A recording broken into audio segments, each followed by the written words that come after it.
Hello and welcome back to our brilliant initiative that is Let's Crack JKPSC 10 plus 2 lecturer exam in political science। ये इस series का lecture number 13 है। अगर आपने हमारे previous lecture नहीं देखे तो आपसे रिक्वेस्ट है कि सीक्वेंस में आप पहले हमारे प्रीवियस लेक्चर देखें, दैट इज लेक्चर नंबर 1 से स्टार्ट करें और लेक्चर नंबर 12 तक आए, उसके बाद ही लेक्चर नंबर 13 देखें। अदरवाइज आपका सीक्वेंस नहीं बनेगा, आपको कुछ भी समझ नहीं आएगा। ये बहुत शानदार एक सीरीज हमने स्टार्ट की है 10+2 लेक्चरर के लिए, आपको बहुत फ़ायदा होने वाला है। हम कोशिश करेंगे कि हम अपने यूट्यूब प्लेटफॉर्म के ऊपर कंप्लीट सिलेबस कवर करें 10+2 लेक्चरर का। हम अभी वही चीज़ें पढ़ा रहे हैं जो सिलेबस में 100% रहने वाली है। आपको पता है कि अभी जेकेपीएससी ने ऑफिशियल सिलेबस आउट नहीं किया, बट सबसे पहले हम वो चीज़ें कवर कर रहे हैं जो 100% सिलेबस का पार्ट रहेंगी, वो चेंज नहीं होंगी। सो आपसे रिक्वेस्ट है कि लेक्चर नंबर 1 ज़रूर देखें और जैसे लेक्चर नंबर 1 में बोला गया है वैसे ही आप फॉलो करें। आज के लेक्चर में हम स्टार्ट करेंगे अपना next political thinker, next western thinker, Jean Jacques Rousseau. Gene Jacques Rousseau, हम अपने प्रीवियस 2 लेक्चर्स में हमने सोशल कंट्रैक्ट थिंकर स्टार्ट किए थे। सोशल कंट्रैक्ट थिंकर्स में हमने प्रीवियस लेक्चर में जॉन लॉक पढ़ा था और उससे पहले वाले में हमने थॉमस हॉब्स पढ़ा था। सोशल कंट्रैक्ट थिंकर या जिन्होंने सोशल कंट्रैक्ट थ्योरी दी है वो 3 ही इंपॉर्टेंट थिंकर हैं। कौन कौन से? थॉमस हॉब्स, जॉन लॉक और जीन जैकस रूसो। तो फर्स्ट 2 तो हम पढ़ चुके हैं। अब हम आज के लेक्चर में पढ़ेंगे next social contract thinker, that is Jean Jacques Rousseau. Gene Jacques रूसो का टाइम पीरियड था 1712 से लेके 1778, 1712 से लेके 1778। ये टाइम पीरियड एग्जैक्ट याद रखने की ज़रूरत तो नहीं, बट कभी कभी क्रोनोलॉजिकली अरेंज करने के लिए क्वेश्चन पूछे जाते हैं।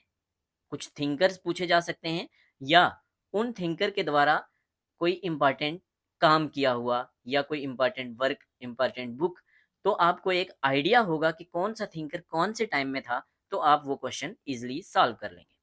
तो Jean Jacques Rousseau 18th century के पॉलिटिकल थिंकर थे, सोशल कंट्रैक्ट थिंकर थे और 18th सेंचुरी के पॉलिटिकल थिंकर थे। इनकी पैदाइश होती है एक गरीब परिवार में। ये पैदा होते हैं 28 जून 1712 को जिनेवा में। जिनेवा कहाँ है? स्विट्जरलैंड में। वही जिनेवा जहाँ हेड क्वार्टर होता है वर्ल्ड हेल्थ ऑर्गेनाइजेशन का, वर्ल्ड हेल्थ ऑर्गेनाइजेशन का, वर्ल्ड ट्रेड ऑर्गेनाइजेशन का, और भी काफ़ी काफ़ी बड़ी बड़ी ऑर्गेनाइजेशन हैं जिनका हेड क्वार्टर जिनेवा में होता है। आप मुझे कमेंट सेक्शन में बताएं ज़रा, जिनेवा में कौन कौन सी ऑर्गेनाइजेशन का हेडक्वार्टर है। स्विट्जरलैंड जाना जाता है डायरेक्ट डेमोक्रेसी के लिए, स्विट्जरलैंड जाना जाता है डायरेक्ट डेमोक्रेसी के लिए। तो आगे हम देखेंगे कि जीन जैकस रूसो हमें रिकमेंड करेंगे डायरेक्ट डेमोक्रेसी। इनके फादर का नाम था इसहाक रूसो और इनकी मदर का नाम था सुजैन बर्नार्ड। ये सिर्फ 9 दिन के थे जब इनकी मदर की डेथ हो गई थी और अगले 10 सालों के लिए इनका पालन पोषण इनके फादर करते हैं। इनके फादर के कुछ इशू चल रहे थे रिलीजियस अथॉरिटीज़ के साथ। तो जब ये 16 साल के होते हैं, जीन जैकस रूसो जब 10 साल के होते हैं, तब इनके फादर भी जिनेवा छोड़ के चले जाते हैं। इनको छोड़ के जाते हैं पीछे इनके मामा के पास, जिनका नाम था गैब्रियल बर्नार्ड, सुजैन बर्नार्ड के भाई गैब्रियल बर्नार्ड। मामा के पास ये सिर्फ 6 साल तक रुकते हैं और जब इनकी उम्र होती है 16 साल, ये जिनेवा छोड़ के ये भी चले जाते हैं फ्रांस। फ्रांस के पेरिस शहर में ये रुकते हैं। वहाँ इनके पास अगले 16 सालों के लिए ना तो कोई एक फिक्स जगह होती है रहने के लिए और ना ही कोई जॉब होती है। ये आगे पीछे भटकते रहते हैं नौकरी की तलाश में।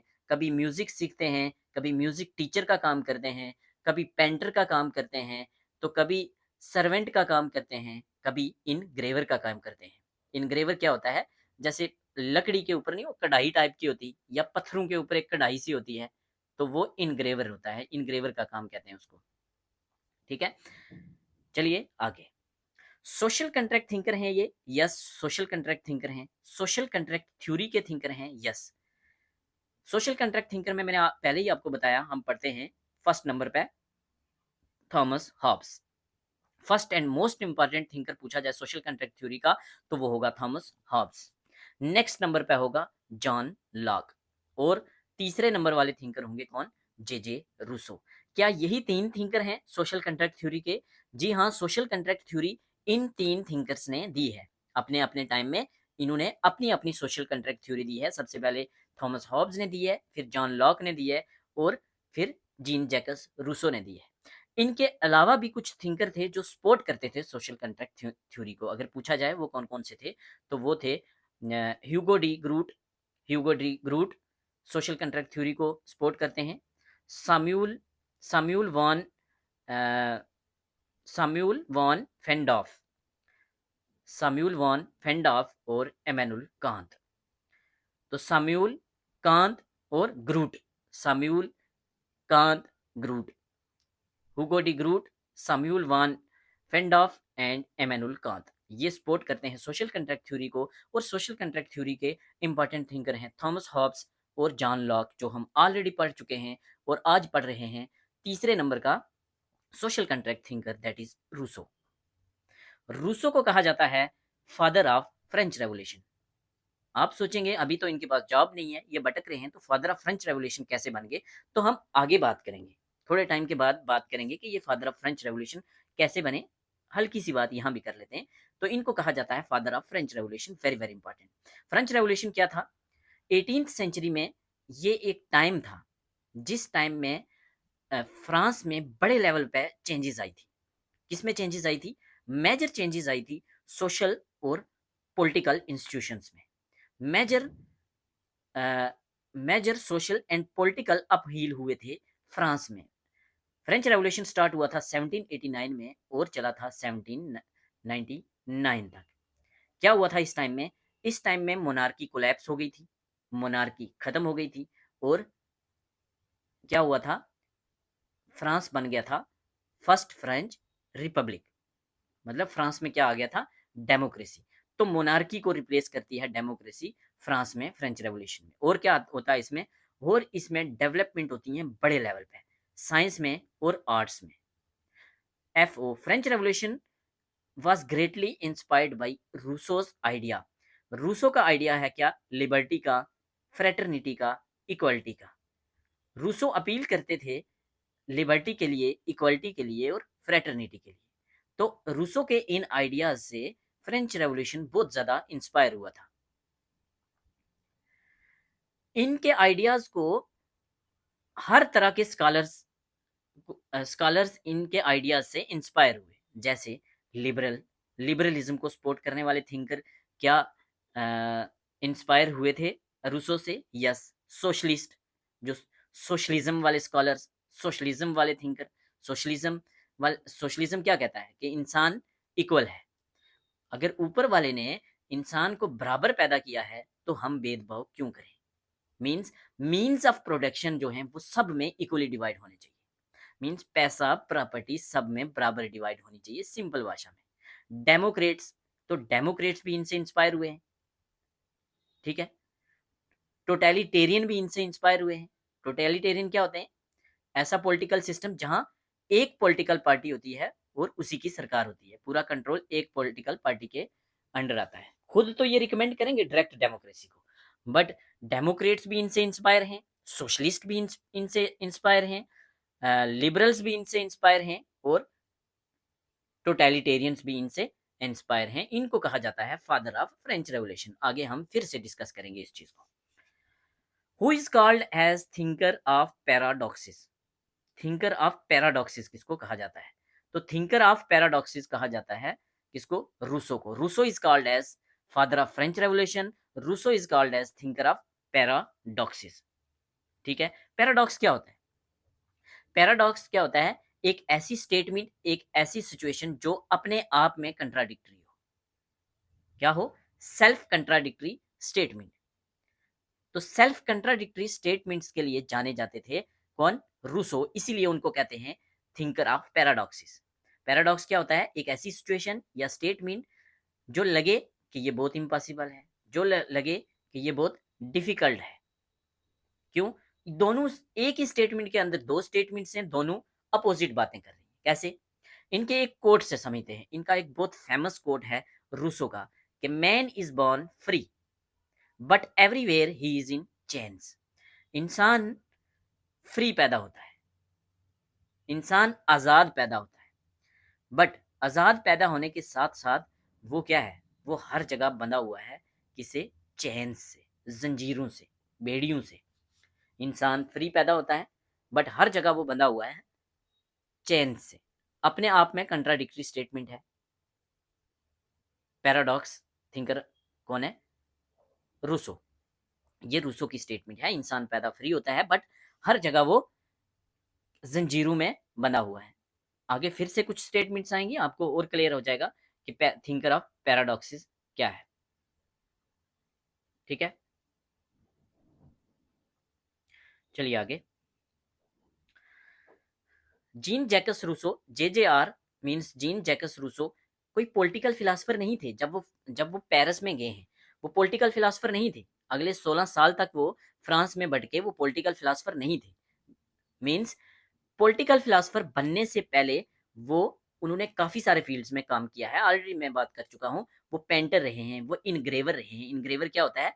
कढ़ाई, कढ़ाई टाइप नहीं होती, लकड़ी के ऊपर आर्ट शो करना, उसको इनग्रेव करके, पत्थर को इनग्रेव करके उसके ऊपर अपना आर्ट शो करना। वो म्यूजिशियन रहे हैं, म्यूजिक टीचर रहे हैं, आर्टिस्ट रहे हैं, इवन के नौकर तक रहे हैं वो। और बाद में वो सेक्रेटरी भी रहे हैं फ्रेंच के एम्बेसडर के। पॉलिटिकल फिलोसफर बनने से पहले की बात कर रहे हैं। पॉलिटिकल फिलोसफर कैसे बने? इनकी पॉलिटिकल फिलोसफी में इंटर होने की बड़ी इंटरेस्टिंग कहानी है। 1750 में क्या हुआ? ये वो टाइम था, ये साइंस का टाइम था। साइंस में बड़े बड़े स्कॉलर काम कर रहे थे। साइंस का पीक टाइम चल रहा था, एक रिवोल्यूशन आ चुका था साइंस में। तो उस टाइम में क्या होता है? पेरिस में एक एकेडमी थी जिसका नाम था academy of Dijon. Academy of Dijon, very important. Academy of Dijon. Academy of Dijon में क्या होता है? अकेडमी ऑफ डिजान एक एस्से कंपटीशन करवाती है। एस्से कंपटीशन का टॉपिक होता है कि whether development of arts and science had improved the public morals. कि साइंस और आर्ट्स में जो डेवलपमेंट हुई है, बड़े लेवल पर डेवलपमेंट हुई है, उसने क्या पब्लिक मॉरल्स को इम्प्रूव किया है या नहीं? मींस जो एग्जामिनर है, जो ये टॉपिक दे रहा है, उसका इंटेंशन क्या है? कि साइंस की बढ़ाई की जाए, साइंस की तारीफों में कसीदे पढ़े जाएं कि साइंस ने बहुत बड़ी चेंज लाई है। बट होता क्या है कि रूसो बैडली क्रिटिसाइज करते हैं साइंस को और आर्ट्स को। बुरे तरीके से क्रिटिसाइज करते हैं साइंस को, साइंस की एज में ही क्रिटिसाइज करते हैं। कहते हैं कि साइंस में जो प्रोग्रेस हुई है ना, इसने पब्लिक मॉरल्स को करप्ट कर दिया है। इसने लोगों की मॉरलिटी को, लोगों की अच्छी क्वालिटीज को भी बुरा बना दिया है। मीन साइंस से फायदा नहीं हुआ मॉरलिटी में, साइंस से उल्टा नुकसान हुआ है। मॉरलिटी क्या होती है? Difference between what is right and what is wrong. ये चीजें ऑलरेडी मैं पढ़ा चुका हूँ, इसीलिए मैं आपको बोल रहा हूँ कि आप हमारे प्रीवियस लेक्चर जरूर देखें, उसके बाद ही यहाँ आए। क्योंकि एक एक टफ वर्ड जो आएगा, जिसका मतलब अगर आपको समझ नहीं आएगा और मैंने छोड़ दिया है, इसका मतलब मैंने ऑलरेडी वो पढ़ाया हुआ है। मैं एक वर्ड भी नहीं छोड़ता जो आपको समझ नहीं आए। तो 1750 में ऐसे कंपटीशन होता है कि क्या साइंस और आर्ट्स में जो डेवलपमेंट हुई है उससे पब्लिक मॉरल्स में कुछ इंप्रूवमेंट हुआ है? तो ये उसको क्रिटिसाइज करते हैं। ये कहते हैं कि नहीं, इसने पब्लिक मॉरल्स को करप्ट किया है, पब्लिक की मॉरलिटी को करप्ट किया है, पब्लिक की वैल्यूज को करप्ट किया है, डायमिनिश किया है। ठीक है, इनका एक और देखते हैं हम। इनके जो वर्क है ना, जो इनके काम है, उनमें ये चीज़ हम फिर से देखेंगे। इनका एक और कोट है, आपको याद रखना है, man should be force to free, man should be force to free, कि आदमी के ऊपर दबाव डालो कि वो आज़ाद रहे। कौन कहता है? जे जीन जैकस रूसो। मीन्स पीछे क्या कह रहे हैं? पीछे कह रहे हैं इंसान आज़ाद पैदा हुआ है, यहाँ कह रहे हैं इंसान को फोर्स करना चाहिए कि वो फ्री रहे। तो है ना, कंट्राडिक्टरी बातें कर रहे हैं ना, सेल्फ कंट्राडिक्टरी बातें। तो यही है थिंकर ऑफ पैराडॉक्सिस। कहते हैं, एक और कोट है कि मैं लिबर्टी को प्रेफर करूंगा खतरे के साथ, बट स्लेवरी नहीं चाहिए मुझे पीस के साथ। I prefer liberty with danger than peace with slavery. कौन कहता है? Jean Jacques Rousseau. Gene Jacques Rousseau, gene Jacques Rousseau कहते हैं कि our greatest evils flow from our side, our self. Jean Jacques Rousseau कहते हैं कि हमारे अंदर की जो सबसे बड़ी बुराई है ना, मतलब जो सबसे बड़ी बुराई है, सबसे बड़ी बुराई इंसान में है जो, वो इंसान के अंदर से ही निकलती है।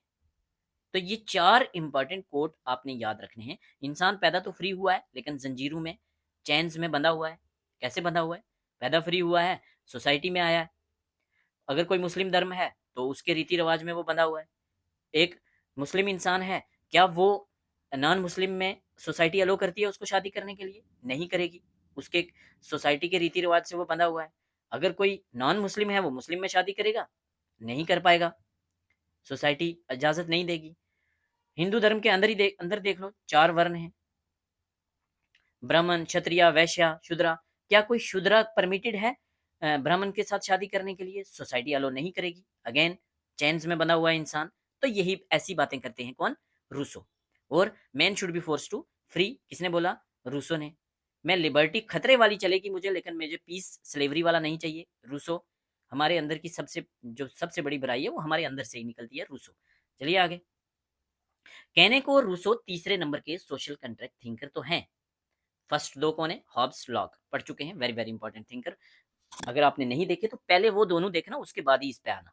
ये देखने का मतलब ही नहीं है अगर आपने फर्स्ट 2 सोशल कंट्रैक्ट थिंकर नहीं देखे। रूसो तीसरे नंबर के सोशल कंट्रैक्ट थिंकर हैं, बट इनकी फिलॉसफी जो है वो हॉब्स और लॉक से टोटली टोटली टोटली डिफरेंट है। बड़े इंटरेस्टिंग थिंकर हैं, बड़ी अजीब अजीब बातें करते हैं, बड़ी यूनिक फिलॉसफी है इनकी। कहने को सोशल कंट्रैक्ट थिंकर हैं, बट जो previous most important social contract thinker हमने पढ़े हैं, हॉब्स और लॉक, उनसे टोटली अलग है इनकी फिलॉसफी। क्या अभी क्या बात की हमने ऊपर? अभी बात की हमने इक्वालिटी, लिबर्टी को, फ्रेटर्निटी को प्रमोट कर रहे हैं, अपील कर रहे हैं कि इक्वालिटी प्रमोट करो, लिबर्टी प्रमोट करो, फ्रेटर्निटी प्रमोट करो। तो क्या अब क्या बोल रहे हैं? आप बोल रहे हैं, क्या कहता है कि इन्होंने स्ट्रांगली क्रिटिसाइज किया है मॉडर्न सोशल और पॉलिटिकल इंस्टीट्यूशन को। Modern political, modern social means modernity को, इनलाइटनमेंट को इन्होंने क्रिटिसाइज किया है in the name of equality, liberty, democracy. एक तरफ से इक्वालिटी लिबर्टी को प्रमोट करने की बात करते हैं, दूसरे तरफ क्या कहते हैं? दूसरे तरफ कहते हैं कि जो इक्वालिटी, लिबर्टी और डेमोक्रेसी अगर आ जाएगी तो इसका आने से क्या होगा? इसके आने से इंसान के इमोशंस खत्म हो जाएंगे, इंसान के अंदर की इनोसेंस खत्म हो जाएगी, फीलिंग्स खत्म हो जाएंगी, सिंप्लिसिटी खत्म हो जाएगी, पिटी, दया, दया होती है ना किसी दूसरे के लिए, दया, बेचारा ऐसा है, गिर गया है, तो बेचारा वालापन, दया वालापन खत्म हो जाएगा। तो ये सपोर्ट करते थे इमोशंस को, इनोसेंस को, फीलिंग को, सिंप्लिसिटी को, पिटी को, सिंपैथी को, इन चीजों को ये सपोर्ट करते थे। तो कहते हैं मॉडर्निटी आएगी, इक्वालिटी आएगी, लिबर्टी आएगी, डेमोक्रेसी आएगी, तो ये वाली चीजें खत्म हो जाएंगी, डाइमिनिश अवर, ये खत्म हो जाएंगी, अवर लॉजिक। मतलब मॉडर्निटी आएगी, साइंस आएगा तो क्या है? लॉजिक आएगा। साइंस आएगा तो क्या है? रीजनिंग आएगी। साइंस आएगा तो क्या है? प्रैक्टिकलिटी आएगी। तो प्रैक्टिकल थिंकिंग से, रीजनिंग से, लॉजिकल थिंकिंग से क्या होगा? Emotions, innocence, feeling, simplicity, PT जैसी वैल्यूज डाइमिनिश हो जाएंगी, कम हो जाएंगी, करप्ट हो जाएंगी। वेरी वेरी इंपॉर्टेंट, किसने बोला? रूसो ने। रूसो अगेंस्ट थे रिप्रेजेंटेटिव डेमोक्रेसी के। Very very very important. Starting में मैंने बात की ना, स्विट्जरलैंड में क्या है? Direct democracy. तो इन्होंने एडवोकेट की है डायरेक्ट डेमोक्रेसी। डायरेक्ट डेमोक्रेसी को सपोर्ट करते हैं, रिप्रेजेंटेटिव डेमोक्रेसी को क्या करते हैं? क्रिटिसाइज करते हैं। क्या होती है रिप्रेजेंटेटिव डेमोक्रेसी? इंडिया में रिप्रेजेंटेटिव डेमोक्रेसी है। अभी रिसेंटली J&K में आपने वोट दिए, आपने अपने एरिया से एमएलए चुन के भेजे, आपने डायरेक्टली उनको वोट किया, बट वो डायरेक्ट डेमोक्रेसी नहीं है। आपने उनको वोट किया, एमएलए जीते, अब एमएलए जो हैं वो कानून बनाएंगे, आप थोड़ी कानून बना रहे हो, एमएलए बना रहे हैं, तो इनडायरेक्ट डेमोक्रेसी है, रिप्रेजेंटेटिव डेमोक्रेसी है। रिप्रेजेंटेटिव है ना, एमएलए आपको रिप्रेजेंट कर रहा है या एमपीज आपको रिप्रेजेंट कर रहे हैं, तो ऐसी डेमोक्रेसी को सपोर्ट नहीं करते रूसो। किसको सपोर्ट करते हैं? डायरेक्ट डेमोक्रेसी को। डायरेक्ट क्या है? कानून बनाने में जब जनता डायरेक्टली पार्टिसिपेट करती है, कोई भी कानून बनाना है, कोई इशू है, कोई प्रॉब्लम है, एक प्लेटफॉर्म पे सारी जनता जमा हो जाएगी, वहां वो चीजों को डिस्कस करेगी, वहां डिसीजन लिए जाएंगे। तो ऐसा पॉसिबल होता है छोटी स्टेट्स में, छोटी कंट्रीज में। तो डायरेक्ट डेमोक्रेसी को सपोर्ट किया, रिप्रेजेंटेटिव डेमोक्रेसी को क्रिटिसाइज किया। डायरेक्ट डेमोक्रेसी है स्विट्जरलैंड। चलिए, वाई जेजेआर जीन जैकस रूसो ने रिप्रेजेंटेटिव डेमोक्रेसी को क्यों क्रिटिसाइज किया भाई? आंसर तो आपको पता चल गया होगा, फिर भी मैंने लिखा है, देख लेते हैं। रिप्रेजेंटेटिव डेमोक्रेसी को कहते हैं कि ये रियल डेमोक्रेसी नहीं है। किसने बोला representative democracy is not real democracy? किसने बोला? जीन जैकस रूसो ने। इन्होंने बोला कि रिप्रेजेंटेटिव डेमोक्रेसी क्या है? ओनली एल्यूजन है, only illusion of freedom to the people. आजादी की एक सिर्फ झलक है, फ्रीडम की एक झलक है बस। झलक दिखती कब है? जब इलेक्शन होते हैं। इंडिया के केस में अगर देखा जाए, रूसो बोलेंगे तो रूसो बोलेंगे कि फ्रीडम की झलक सिर्फ दिखती है जब नेताओं को वोट लेने के लिए आना है। जनता आजाद है कब? जब इलेक्शन है। किसने बोला? रूसो ने। रूसो कहते हैं कि रियलिटी में क्या होता है, लोग फ्री होते हैं सिर्फ और सिर्फ कब? During the time of election. मतलब फ्री मीन्स फ्रीडम। लोग फ्रीडम कब फील करते हैं? फ्रीडम कब होती है लोगों के पास? जब इलेक्शन का टाइम है। इलेक्शन हुआ तो अब रिप्रेजेंटेटिव जो है वो अपनी चलाएंगे, वो जरूरी नहीं जनता के हिसाब से चलें। As they lost their freedom, mean जनता की फ्रीडम खत्म इलेक्शन के बाद। अब नेक्स्ट इलेक्शन में वेट करना पड़ेगा, नेक्स्ट इलेक्शन में फिर उनके पास फ्रीडम आएगी, फ्रीडम टू वोट। तो कहते हैं कि रिप्रेजेंटेटिव डेमोक्रेसी नहीं होनी चाहिए, कहते हैं पार्टिसिपेटरी डेमोक्रेसी होनी चाहिए, जहां जनता डायरेक्टली पार्टिसिपेट करे, इनडायरेक्टली नहीं। डायरेक्ट डेमोक्रेसी होनी चाहिए, लोगों के पास चॉइस है अपनी वॉइस को रिप्रेजेंट करने की, अपने डिसीजन लेने की। People were actually free in taking part in the process of law making. तो डायरेक्ट डेमोक्रेसी में क्या है? लोग लेजिस्लेशन में डायरेक्टली पार्टिसिपेट करते हैं। इससे क्या मिलता है? इससे मिलती है एक्चुअल फ्रीडम। ठीक है, रिप्रेजेंटेटिव डेमोक्रेसी से एल्यूजन, ये सिर्फ झलक। ये है self rule, actual self rule है ये। कौन कहता है? रूसो। कौन सा? Direct democracy. ये है इक्वलिटी और यही है virtue as per Rousseau. JJR Jean Jacques Rousseau कहते हैं, इंपॉर्टेंट बात करते हैं, वेरी वेरी इंपॉर्टेंट, कि सोसाइटी अलग है और ह्यूमन नेचर अलग है। Very very important. किसने बोला सोसाइटी और ह्यूमन नेचर दोनों अलग अलग हैं? किसने बोला? रूसो ने। रूसो कहते हैं human nature state of nature में अच्छा था। स्टेट ऑफ नेचर क्या है? ऑलरेडी मैं पढ़ा चुका हूं। हॉब्स का स्टेट ऑफ नेचर अलग था, लॉक का स्टेट ऑफ नेचर अलग था। आप मुझे डिफरेंशिएटिंग पॉइंट बताओ जरा, क्या था स्टेट ऑफ नेचर? हॉब्स का था स्टेट ऑफ नेचर हर कोई लड़ रहा है, हर किसी के साथ लड़ रहा है। लॉक का क्या था? लोग अच्छे हैं, पीस अमन में रह रहे हैं। एग्जैक्ट क्या क्या वर्ड यूज किए थे वो आप मुझे कमेंट सेक्शन में बताएंगे। ठीक है, हॉब्स, लॉक और रूसो के एग्जैक्ट डिफरेंशिएटिंग पॉइंट क्या थे स्टेट ऑफ नेचर के? एग्जाम में पूछा जाएगा, तो आप मुझे कमेंट सेक्शन में बताएंगे। ठीक है, रूसो के मैं अभी बताऊंगा, आप तीनों के मुझे कमेंट सेक्शन में बताएंगे लेक्चर खत्म होने के बाद। Human nature state of nature में अच्छा था। कौन कहता है? रूसो। रूसो कहते हैं ह्यूमन नेचर तो अच्छा था, लेकिन जब सोसाइटी बनेगी, जब सोसाइटी बनी होगी तब क्या? जब सोसाइटी बनी तब क्या हुआ? प्राइवेट प्रॉपर्टी का कंसेप्ट आ गया। प्राइवेट प्रॉपर्टी के कंसेप्ट ने इंसान की मॉरल वैल्यूज को करप्ट कर दिया, इंसान के नेचर को करप्ट कर दिया। जो ऊपर बात किया उन्होंने कि इमोशन, सिंपैथी, पिटी, ये सारी अच्छी अच्छी चीजें इंसान के बीच थी कब? Human nature state of nature में। तो जब प्राइवेट प्रॉपर्टी का कंसेप्ट आया तो ये सारी चीजें खत्म हो गई, करप्ट हो गई। प्राइवेट प्रॉपर्टी मींस, अब पीछे चले जाइए, हिस्ट्री पढ़ी होगी आपने, स्टोन एज में चले जाइए, पैलियोलिथिक में चले जाइए। पैलियोलिथिक में क्या है? सब लोग हंटर और गैदरर हैं, किसी को किसी से कोई मतलब नहीं है। आपने जानवर का शिकार करना है और खाना है, फ्रूट्स इकट्ठे करने हैं और खाना है। कोई कोई एग्रीकल्चर नहीं है, कोई लैंड नहीं है, जहां फ्रूट्स मिले वहां चले जाना है। तो इंसान क्या है? एक नोमैड है। बट कोई इंसान तो ऐसा रहा होगा ना जिसने एक एरिया जो है उसको एनक्रोच कर लिया और वहां ही फ्रूट्स लगाए, वहां ही एग्रीकल्चर स्टार्ट की, वहां रहने लगा, वहां घर बना लिया और सोचा कि यार कौन मूव करे, अब यहाँ ही रहते हैं। और बोला अगर कोई दूसरा वहां जाके खेती बाड़ी करेगा या फ्रूट्स वहां से फ्रूट्स उतारेगा तो वो नहीं उतारने देगा, वो बोलेगा ये मेरी लैंड है, ये मेरी जमीन है, ये मेरा एरिया है। तो वहां से क्या आया, वहां से प्राइवेट प्रॉपर्टी का कंसेप्ट आया, उसने बोला ये प्रॉपर्टी मेरी है। तो जैसी प्राइवेट प्रॉपर्टी आई तो इंसान की मॉरल वैल्यू करप्ट हो गई। मीन्स वो उसको साथ लड़ना स्टार्ट कर देगा, ये मेरी है, ये मेरी है, तो निकल इधर से। उसकी दया खत्म, उसके इमोशंस खत्म, उसमें जो सिंप्लिसिटी थी वो खत्म, उसमें जो सिंपैथी थी वो खत्म। यही बात करते हैं रूसो। रूसो अपील करते हैं इक्वलिटी की, ह्यूमन इक्वलिटी की। एक देखो ना, फिर से थिंकर ऑफ पैराडॉक्सिस। एक तरफ से बात करते हैं इक्वलिटी और ये सब चीजें आएंगी तो मॉरल वैल्यूज करप्ट हो जाएंगी, दूसरी तरफ से अपील कर रहे हैं सोसाइटी में इक्वलिटी की। और इन्होंने क्या किया, try to reconcile liberty with equality. Very very very important, यहां से क्वेश्चन बनेगा। किसने लिबर्टी और इक्वलिटी को एक करने की बात की, जोड़ने की बात की, लिबर्टी इक्वलिटी को बराबर करने की बात की? किसने की? रूसो ने की। इक्वलिटी मींस इकोनॉमिक इक्वालिटी की बात करते हैं। अगर एक के पास ज्यादा प्रॉपर्टी है, एक के पास कम प्रॉपर्टी है, तो इकोनॉमिक प्रॉपर्टी इक्वालिटी नहीं है, इनइक्वालिटी है। तो इक्वालिटी कब होगी? जब सब में बराबर रिसोर्सेज बटेंगे। तो लिबर्टी और इक्वालिटी को बराबर करने की बात करते हैं। ये लिबर्टी और इक्वालिटी को बराबर करने की बात करते कैसे हैं? ये करते हैं कंसेप्ट ऑफ जनरल विल के द्वारा। Very very very important. Concept of general will किसने दिया? रूसो ने दिया। Concept of general will Rousseau ने दिया। क्या है जनरल विल? ये हम आगे डिटेल में डिस्कस करेंगे। अभी के लिए सिर्फ आपने याद रखना है कि जनरल विल का कंसेप्ट है जो, वो किसने दिया? रूसो ने दिया।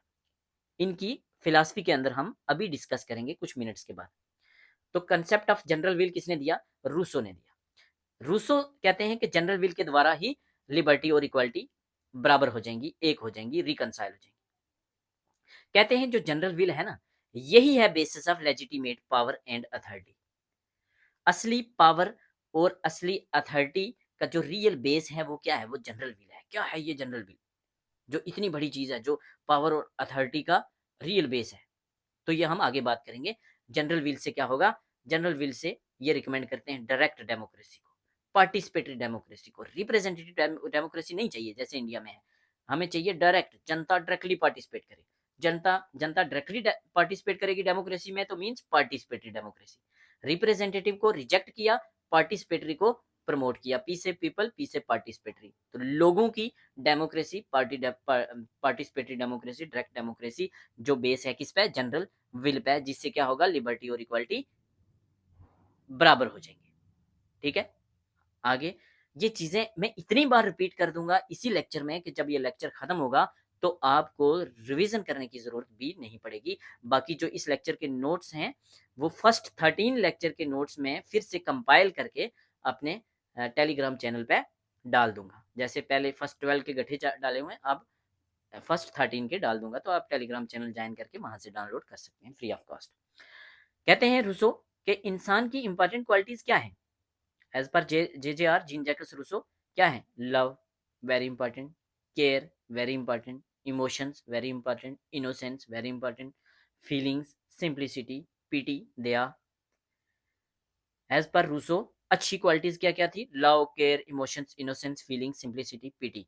बट ये सारी की सारी क्वालिटीज जो थी वो रूसो के स्टेट ऑफ नेचर में इंसान के पास थी, ये बात याद रखना। रूसो के स्टेट ऑफ नेचर में ये क्वालिटीज थी। कहते हैं कि ये क्वालिटीज जो हैं ये खत्म हो जाएंगी जब मॉडर्निटी आएगी, जब एनलाइटनमेंट आएगी। एनलाइटनमेंट क्या?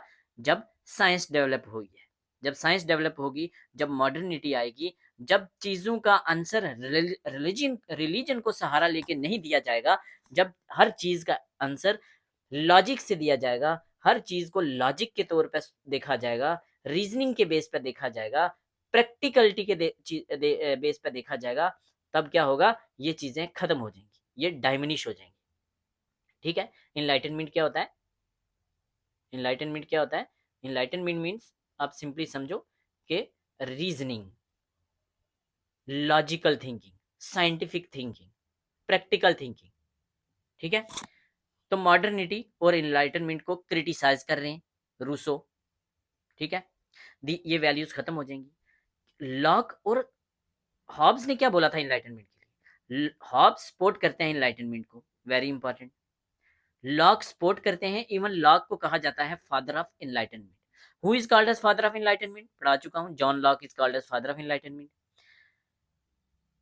हॉब्स सपोर्ट करते थे या क्रिटिसाइज करते थे इनलाइटनमेंट को? हॉब्स क्रिटिसाइज नहीं करते थे, सपोर्ट करते थे, हॉब्स भी और लॉक भी, लेकिन रूसो जो थे वो क्रिटिसाइज करते थे इनलाइटनमेंट को। कहते थे इनलाइटनमेंट की वजह से love, care, emotion, innocence, feeling, simplicity, sympathy, pity, इस टाइप की वैल्यूज जो हैं वो डाइमिनिश हो जाती है। चलिए आगे।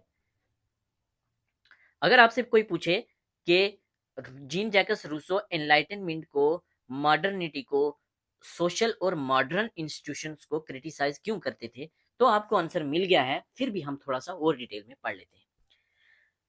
मोस्टली तो आपको सिंपल पूछा जाएगा कि इनमें से कौन सा है जो वो एनलाइटनमेंट को क्रिटिसाइज करता था, रूसो। मॉडर्निटी को कौन क्रिटिसाइज करता है, रूसो। साइंस को, साइंस की एज में ही क्रिटिसाइज करते हैं, रूसो। मॉडर्न सोशल और पॉलिटिकल इंस्टीट्यूशन को क्रिटिसाइज करते हैं, रूसो। इनलाइटनमेंट क्या होता है, थोड़ा डिटेल में जान लेते हैं। इनलाइटनमेंट क्या है? इंटेलेक्चुअल मूवमेंट है, 18th सेंचुरी में हुई है। इसमें क्या हुआ है, इसमें फोकस है सोसाइटी को इंप्रूव करने का। कैसे इंप्रूव होगी? साइंटिफिक फैक्ट्स के द्वारा, रीजनिंग के द्वारा, इंक्वायरी, रिसर्च के द्वारा, logical thinking, scientific thinking, practical thinking, non religious thinking. Means religious thinking नहीं चलेगी, तो non religious thinking, practical thinking, scientific thinking, logical thinking, research, reasoning, fact based inquiry, ये सब चीजें क्या है? यही फीचर्स हैं किसके? एनलाइटनमेंट के। ठीक है, चलिए।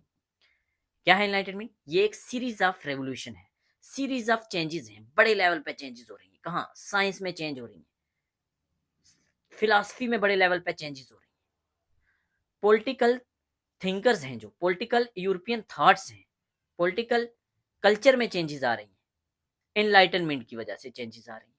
साइंटिफिक थिंकिंग आ रही है, प्रैक्टिकल थिंकिंग आ रही है, रिलीजन को साइड रखने की बात की जा रही है, रीजनिंग को प्रमोट करने की बात की जा रही है। हर चीज का आंसर रीजन बेस होगा, फैक्ट बेस होगा, लॉजिक बेस होगा। तो क्या है? यही तो है एनलाइटनमेंट। ठीक है, थिंकर्स ने क्या फोकस किया कि साइंटिफिक मेथड्स को अप्लाई करने की जरूरत है, रीजनिंग को अप्लाई करने की जरूरत है, और यही होंगे बेस्ट गाइड लाइफ को कंडक्ट करने के लिए। ठीक है, समझ आ गया होगा। ऑब्जेक्टिव एग्जाम आपने क्वालिफाई करना है, तो उसी के हिसाब से मैं लेके चल रहा हूँ, एक एक चीज क्लियर कर रहा हूँ, एक एक कंसेप्ट क्लियर कर रहा हूँ। वीडियो लंबी हो रही है, बट आपका जो कंटेंट है वो पेड कोर्सेज से बेटर है। रूसो इंटेलिजेंस को फेवर करते थे? नहीं, रूसो इंटेलिजेंस के खिलाफ थे, इंटेलिजेंस को क्रिटिसाइज कर रहे हैं, साइंस को क्रिटिसाइज कर रहे हैं, साइंटिफिक थिंकिंग को क्रिटिसाइज कर रहे हैं, लॉजिक को क्रिटिसाइज कर रहे हैं, प्रैक्टिकल थिंकिंग को क्रिटिसाइज कर रहे हैं, रीजन को क्रिटिसाइज कर रहे हैं। कहते हैं, क्या पढ़ रहे हैं हम पढ़ रहे हैं कि वो क्यों इस क्रिटिसाइज करते थे। कहते हैं कि यही जो चीजें हैं ना जो ऊपर पढ़ी हैं, intelligence, science, scientific thinking, logical thinking, reasoning, इनसे क्या होगा? इनसे फेथ डिस्ट्रॉय हो जाएगा। भगवान पे, अल्लाह पे, हर किसी को अपने अपने जो गॉड हैं, अपना अपना रिलीजन में जो गॉड हैं, उनके ऊपर फेथ है, वो फेथ खत्म हो जाएगा। एक अंधा विश्वास है जिससे दुनिया चल रही है, वो खत्म हो जाएगा। मॉरल इंस्टीट्यूशंस हैं जो वो खत्म हो जाएंगे, डिस्ट्रॉय हो जाएंगे। रूसो कहते हैं कि थिंकिंग एनिमल मीन सोचने वाला एनिमल, मीन इंसान, वो क्या है? Thinking animal is a deprived animal. Thinking animal is a deprived animal. किसने बोला? रूसो ने बोला। डिप्रेव्ड एनिमल क्या होता है? Morally bad animal. Morally bad animal means अगर हम मॉरली गुड हैं तो क्या है? हम थिंकिंग एनिमल है। सॉरी, अगर हम मॉरली गुड हैं तो क्या है? हम स्टेट ऑफ नेचर में जब हैं तो हम मॉरली गुड हैं, ऐसा रूसो कहना चाह रहे हैं। रूसो कहना चाह रहे हैं कि जो सोचने वाला आदमी है, लॉजिकल बेस्ड बंदा है, जो इंटेलिजेंस वाला बंदा है, रीजनिंग वाला, प्रैक्टिकल थिंकिंग वाला, वो क्या है? वो थिंकिंग मैन है। और थिंकिंग मैन है जो, वो क्या है? वो डिप्रेव्ड एनिमल है। Thinking man is deprived animal means thinking man is morally bad. क्यों? क्योंकि जब थिंकिंग आएगी तो उसके अंदर जो इमोशंस हैं, जो दया है लोगों के लिए, लोगों के प्रति जो सिंपैथी है, जो प्यार है, लव है, जो केयर है, जो अफेक्शन है, जो सिंपैथी है, जो पिटी है, दया है, पिटी, कंपैशन, जो मोरालिटी है, difference between right and wrong, जो उसके अंदर सिंप्लिसिटी है, जो इमोशंस हैं, जो इनोसेंसी है, वो खत्म हो जाएगी। आज भी आप देख लो, आप गांव में चले जाओ, किसी ट्राइब को ले लो, ट्राइबल लोगों के घर चले जाओ, तो ट्राइबल लोग में क्या मिलेगा आपको? आपस में कम्युनिटी के अंदर आपको लव मिलेगा, केयर मिलेगा, अफेक्शन मिलेगा, सिंपैथी मिलेगी, पिटी मिलेगी, मोरालिटी मिलेगी, सिंप्लिसिटी। बड़े सिंपल लोग होते हैं, बड़े इमोशनल लोग होते हैं, बड़े इनोसेंस लोग होते हैं, बड़े इनोसेंट लोग होते हैं, इनोसेंसी होती है उनके अंदर। बट उन्हीं के बच्चे, जब वो बच्चों को शहरों में भेजते हैं, उनके बच्चे पढ़ते हैं, पढ़ लिख के कोई आईएएस बन रहा है, कोई कोई ऑफिसर बन रहा है। या मैं यहाँ आईएएस को क्रिटिसाइज नहीं कर रहा, मैं रूसो के वे में बात कर रहा हूँ। तो आप देखो कि वो लोग, जब उनके अंदर मॉडर्निटी आ रही है, तो वही आदमी जब कहीं शहर में है और शहर में वो देखता है कि किसी का एक्सीडेंट हुआ है और ब्लीडिंग हो रही है, वो उस बंदे को उठाने के लिए जाएगा, फिर रुक जाएगा, फिर वो सोचेगा कि यार इसको मैं उठाऊंगा, पुलिस केस बनेगा, एफआईआर लगेगा, वहां मुझे जाना पड़ेगा, वहां स्टेटमेंट्स देनी पड़ेंगी, तो क्यों पंगा लें, वो निकल जाएगा। उस चक्कर में उस बंदे की जान चली जाएगी। आपने देखा होगा हजारों वीडियोस ऐसे वायरल होती हैं। तो अगर उसी की जगह कोई ट्राइबल आदमी होगा या कोई गांव का आदमी होगा, तो वो सोचेगा नहीं, वो रीजनिंग का इस्तेमाल नहीं करेगा, वो सीधा उसको उठाएगा और हॉस्पिटल लेके जाएगा। तो ऐसी कुछ फिलॉसफी है किसकी? रूसो की। रूसो क्रिटिसाइज करते हैं मॉडर्न सोसाइटी को based upon reason. Modern society किस पे बेस्ड है? रीजन पे। इस चीज को क्रिटिसाइज करते हैं, कहते हैं ये क्या है, रीजन क्या है, रीजन फॉल्स और आर्टिफिशियल है, रीजन फॉल्स है, रीजन आर्टिफिशियल है। ये जो नेचुरल और ट्रू कल्चर है ना सोसाइटी में, उसको तबाह कर रहा है, उसको तबाह कर रहा है। जो ट्राइबल कल्चर है, जो गांव का कल्चर है, वहां चले जाइए, वहां लव मैरिज नहीं होंगी, ठीक है। शहर में आ जाइए, शहर में लव मैरिज बड़ी कॉमन होती है। मॉडर्न कल्चर है, लव मैरिज कॉमन होगी। शहर में आपने देखा होगा लोग रिलेशनशिप में होते हैं, लिव इन रिलेशनशिप में होते हैं। क्या ये चीजें पर गांव में होंगी? बिल्कुल नहीं होंगी। तो यही चीजें तो वो कह रहे हैं, रूसो यही चीजें तो कह रहे हैं कि मॉडर्निटी के साथ ये जो वैल्यूज हैं ये खत्म हो जाएंगी, ठीक है। अगर आपको पूछे कोई, कोई कौन, अगर आपके एग्जाम में आ जाए कि रूसो फेमिनिस्ट थे या एंटी फेमिनिस्ट थे, वेरी वेरी इंपॉर्टेंट, क्या रूसो फेमिनिस्ट थे? रूसो एंटी फेमिनिस्ट थे। आपने याद रखना है, रूसो क्या थे? एंटी फेमिनिस्ट थे रूसो। रूसो एंटी फेमिनिस्ट थे, वेरी वेरी इंपॉर्टेंट। क्यों भाई? यहां से और क्वेश्चन बनेंगे। क्या रूसो पैट्रियार्की को सपोर्ट करते थे? Patriarchy, male dominant society, head of family, जहां मेल होता है, जहां फादर हमारे क्या होते हैं? Head of family. तो पैट्रियार्कल सोसाइटी, पैट्रियार्कल फैमिली कौन सी है? जहां head of society male member रहता है। रूसो कहते हैं कि पैट्रियार्की जरूरी है, necessary basis of human society है पैट्रियार्की। क्या कहते हैं? रूसो कहते हैं कि family to be natural, family to be natural in state of nature, state of nature में फैमिली नेचर है। और क्या है वहां? और विद इन दैट फैमिली के अंदर क्या है? एक हेड है, और वो हेड कौन है? एक फाइनल अथॉरिटी है, फाइनल डिसीजन टेकिंग अथॉरिटी है, और वो एक मेल, डोमिनेंट मेल है। मीन सिंपल सी बात करते हैं, रूसो रूसो पैट्रियार्की को सपोर्ट करते हैं, क्रिटिसाइज करते हैं, सपोर्ट करते हैं। First question. सेकंड क्वेश्चन क्या है कि कहते हैं कि हर फैमिली में एक फाइनल अथॉरिटी है जो पूरी फैमिली के डिसीजन ले रही है, और वो कौन है? वो फीमेल नहीं है, वो डोमिनेंट मेल है। तो इससे क्या मतलब है, इससे क्या समझ आता है हमें? कि वो एंटी फेमिनिस्ट थे।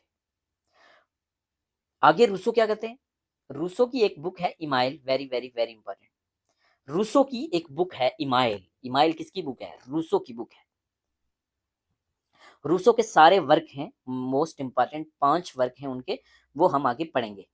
फिलहाल आप ये याद रखिए, इमाइल उनकी एक इंपॉर्टेंट बुक है जो 1762 में पब्लिश की थी उन्होंने। इमाइल किसकी बुक है? रूसो की, जेजेआर जीन जैकस रूसो की। कब पब्लिश करवाई थी? 1762 में। क्या है इसमें? इसमें वो कहते हैं एक वर्ड यूज करते हैं, सोफिया। सोफिया वर्ड किसने यूज किया? सोफिया वर्ड यूज किया, ध्यान से सुनना, यहाँ से क्वेश्चन बनते हैं, टफ वाले क्वेश्चन बनते हैं और 99% स्टूडेंट गलत करेंगे, इसलिए ध्यान से सुनना। इमाइल किसकी बुक है? रूसो की, 1762 में पब्लिश होती है। इमाइल में वो कहते हैं कि आइडियल वुमेन इज सोफिया। यहां से ही हम निकालेंगे कि वो एंटी फेमिनिस्ट है। आइडियल वुमेन कौन है? Sophia is ideal women. कौन कहता है? रूसो। कहाँ कहते हैं? इमाइल में। तो इससे हमें क्या पता चला? इससे हमें ये पता चला कि रूसो का कहना था कि सोफिया एक आइडियल वुमेन है। मीन्स सोफिया कौन है? एक वो औरत है जो अपने पति की सेवा कर रही है, जो अपने पति का हर हुक्म मान रही है, हर डिसीजन मान रही है। मीन्स अपने पति के इशारे पर चल रही है। मीन्स वो अपनी रीजनिंग का इस्तेमाल नहीं कर रही, अपनी लिबर्टी, अपनी फ्रीडम उसके पास नहीं है। उसके ऊपर डिसीजन किसके चलेंगे? उसके हस्बैंड के, उसके मेल पार्टनर के। अगर बेटी है तो वो बाप की बात सुन रही है, बाप के डिसीजन ले रही है। अगर माँ है, अगर वाइफ है तो वो हस्बैंड के डिसीजन ले रही है। तो एक आइडियल वुमेन कौन है? आइडियल वुमेन है सोफिया। आइडियल वुमेन है सोफिया। किसने बोला? रूसो ने बोला। कहाँ बोला? इमाइल में बोला। तो इसका मतलब क्या है? एंटी फेमिनिस्ट हैं वो।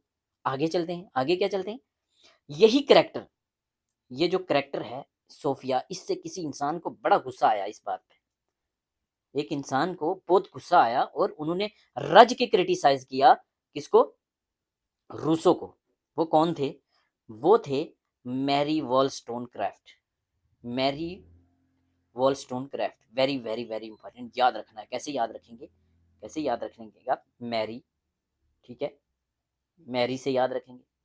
मैरी ने क्या किया? मैरी एक लड़की है, उसने क्या किया? उसने वॉल के ऊपर, दीवार के ऊपर, सॉरी,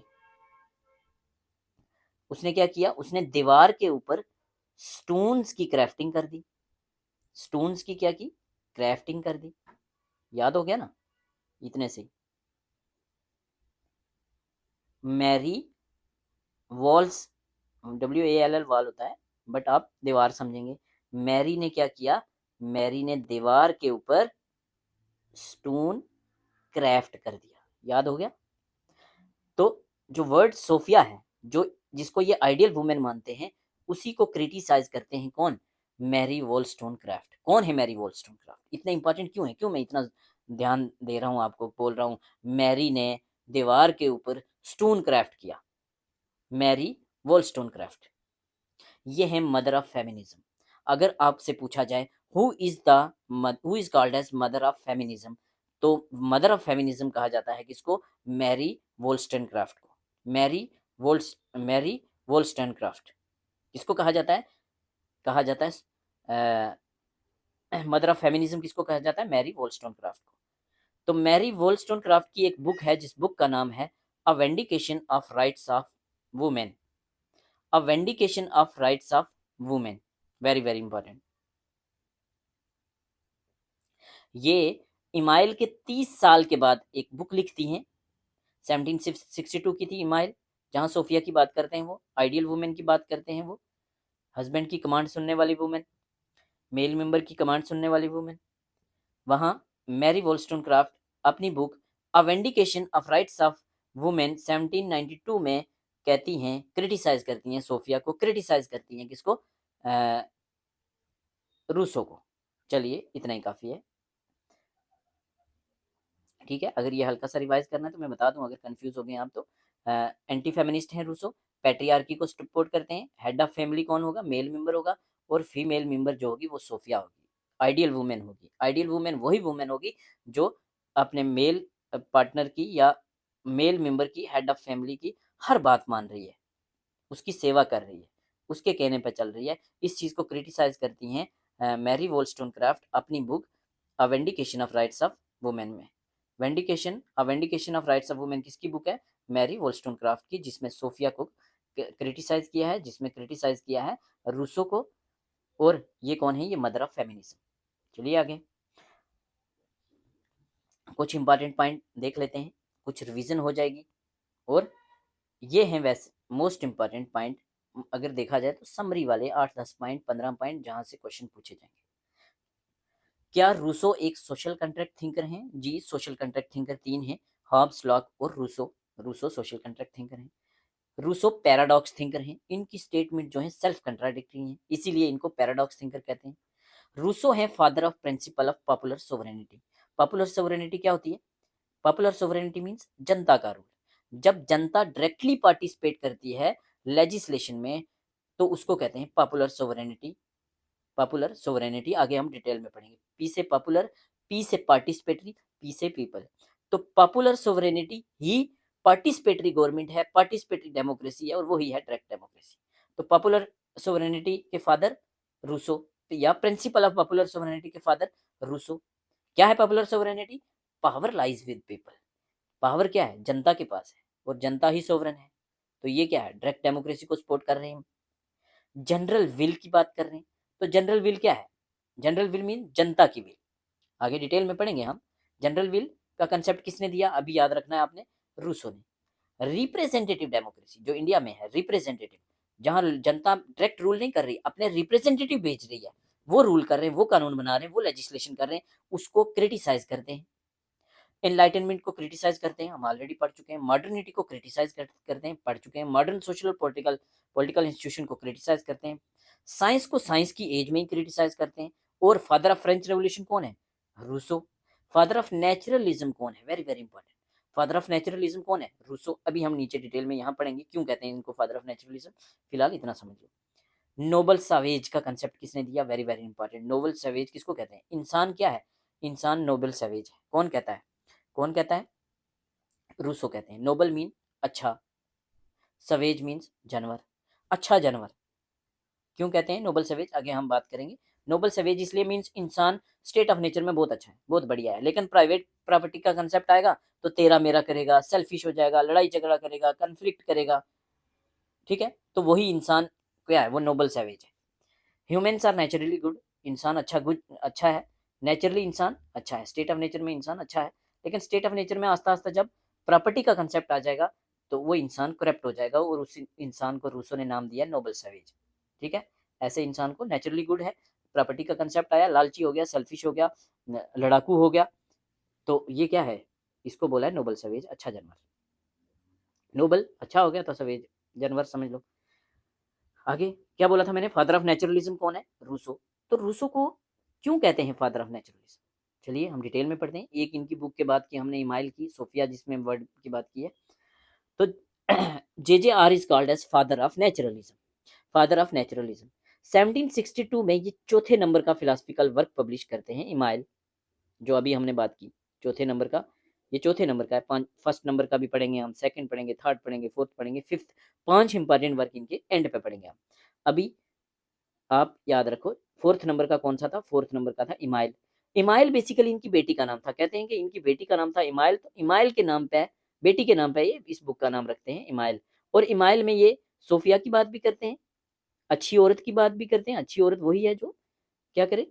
जो अपने पार्टनर की, अपने मेल मेंबर की हर बात माने। ठीक है, क्या बात करते हैं यहाँ? यहाँ बात करते हैं ये नेचुरलिज्म में। नेचुरलिज्म का कंसेप्ट कौन सी बुक में है? इमाइल में। नेचुरलिज्म में क्या कहते हैं ये कहते हैं कि nature and institutional arrangement of education की बात करते हैं। नेचर और इंस्टीट्यूशनल अरेंजमेंट एजुकेशन, अभी समझ आ जाएगा। इससे क्या होता है? इससे जो न्यू एजुकेशन सिस्टम था ना फ्रांस का, वो काफी इंस्पायर होता है। ये एजुकेशन की बात करते हैं, एजुकेशन कैसी होनी चाहिए,